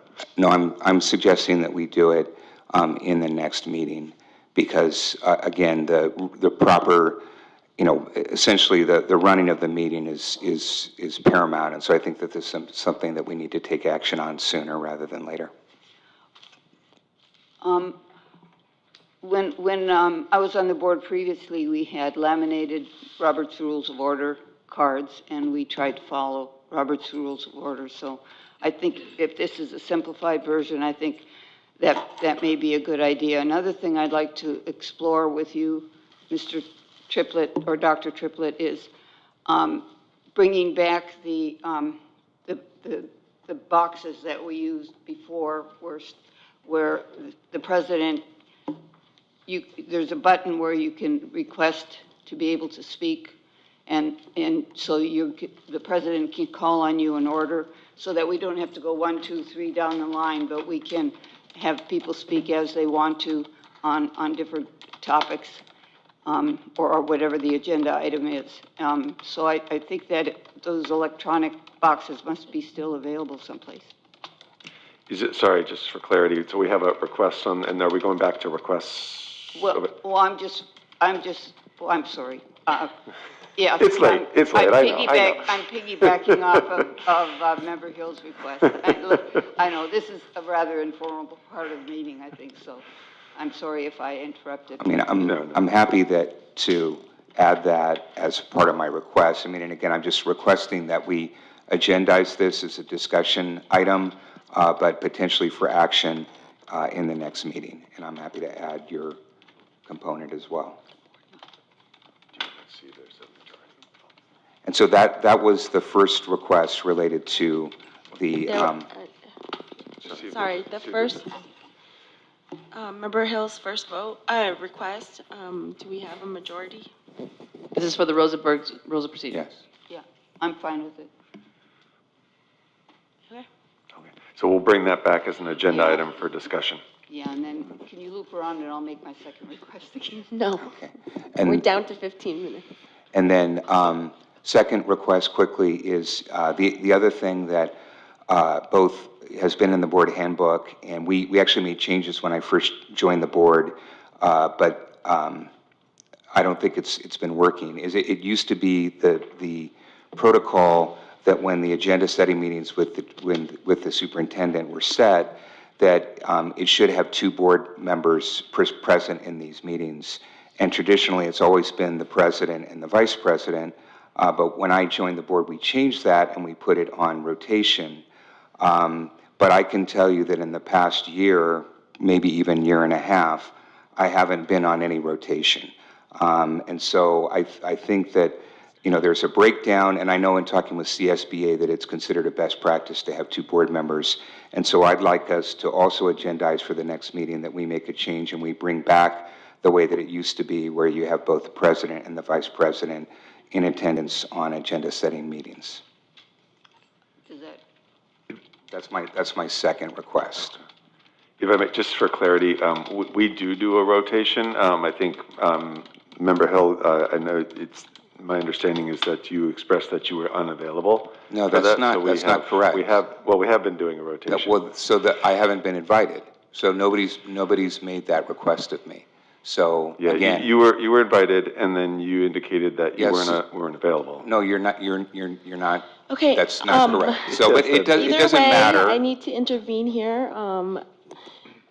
If the request is that the board, there has always been two members of the board during agenda review. So if you weren't included, Member Hill, then, now since you're in the vice president seat and Member Thomas is the new president, if you guys so wish, his request is that the president and the vice president review the agenda items.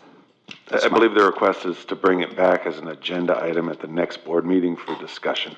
Right, because we can't take action on this, right? So I'm making a request, and the request is that we have an agenda item for the next meeting where we change the handbook back to have both the vice president and the president be involved in agenda-setting meetings. So that's my request, to agendize it for the next meeting, a discussion and action on that.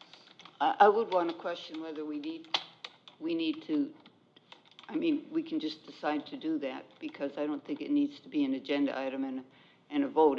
It's a practice that so I would welcome, and I think the continuity of having the vice president there each time, really, that's the way we did it when we first started, when I was on the board, when we started adding another person.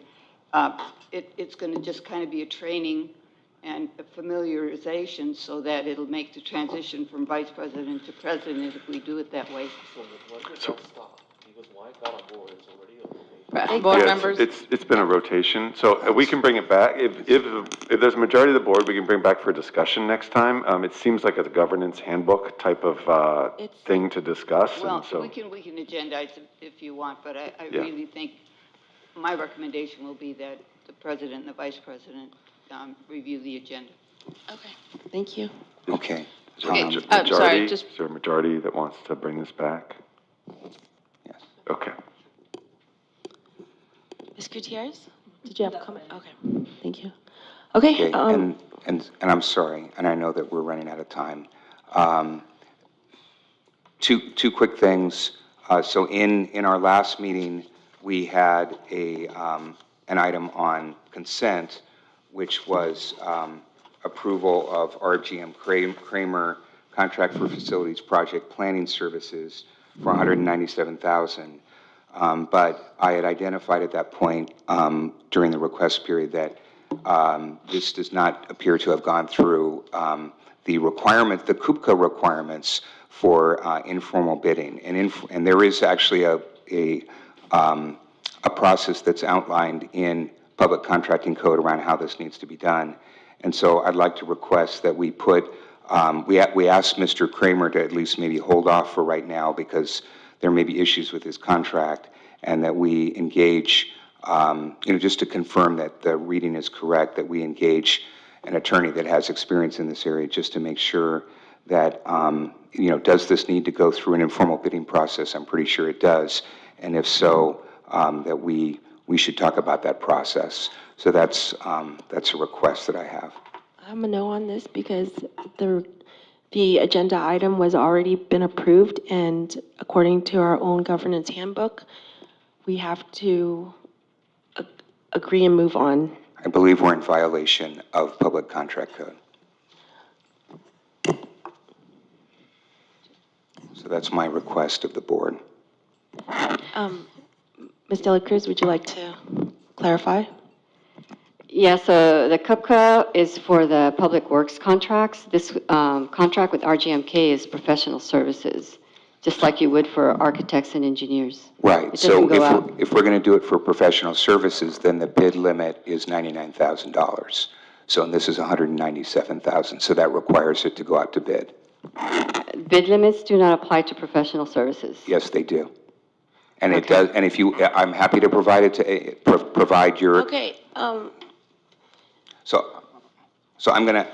This is the request section, so is there a majority that wants to entertain this idea of getting some legal opinion on whether or not the RGMK contract is in violation of something?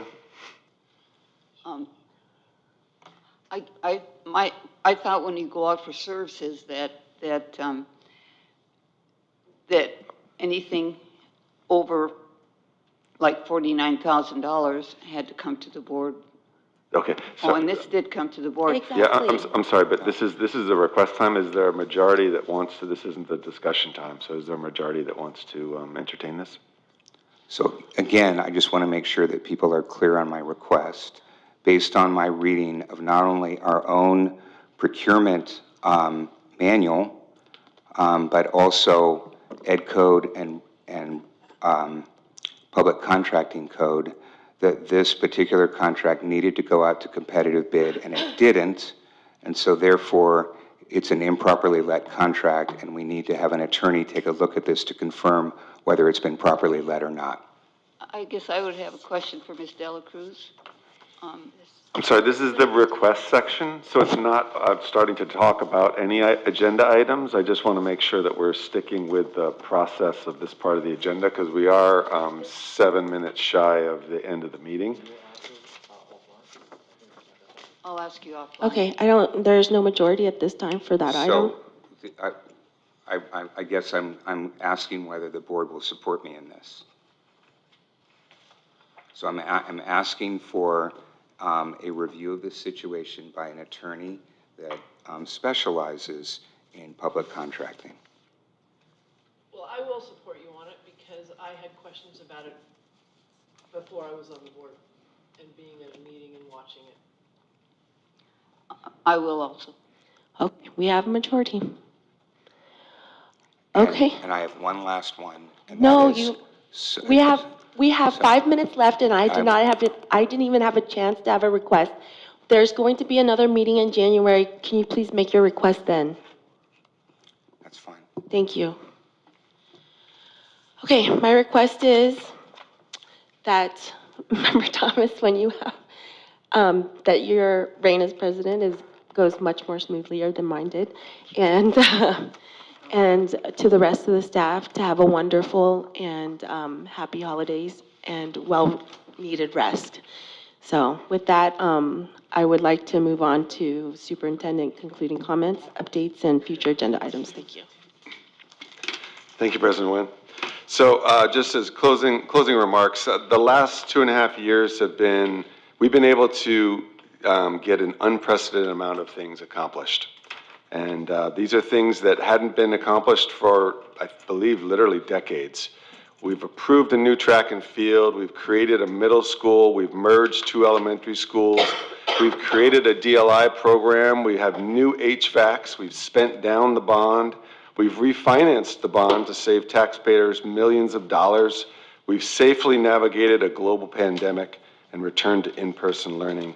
We have new solar panels in our secondary schools. We have a STAR Lab and a STAR Academy. We went from deficit spending to balanced budget and a 17% reserve for uncertainties. I just want to say that all of this could only have happened when the board is in collaboration and support with the district. And so this has been the case for the last 2.5 years. We, and I think I speak for the district staff, felt this partnership, the support from the board. And rather than delaying and derailing things, the board has asked really tough questions and then has supported the work and collaborated in the work. So I just want to say I'm very excited for the new board and new board members, but that new board members actually that means this is a new board. Right? And I'm excited for the new board. I'm excited to continue the work. And I'm excited to continue to collaborate. And I believe that it's possible that we can continue to achieve the kind of things that we have achieved in just 2.5 years. But it is going to take partnership. It's going to take collaboration. It's not going to be possible if we derail and delay things. And so I want to thank again the exiting board. Both the members who have actually left and the members who are still here but were part of the exiting board, and then really appreciate and say how excited I am for the new board. And I'm really looking forward to us achieving a lot more in the upcoming years. Thank you. With that, on to the adjournment. May I get a motion to adjourn the meeting? Student board member? I motion to adjourn the meeting. Thank you. Motion made by Student Board Member Torres, seconded by Member Zhang. Student Board Member, how do you vote? Yes. Member Thomas? Yes. Member Jones? Yes. Member Zhang? Yes. Member Hill? I'm also a yes. Meeting adjourned at 11:56 p.m.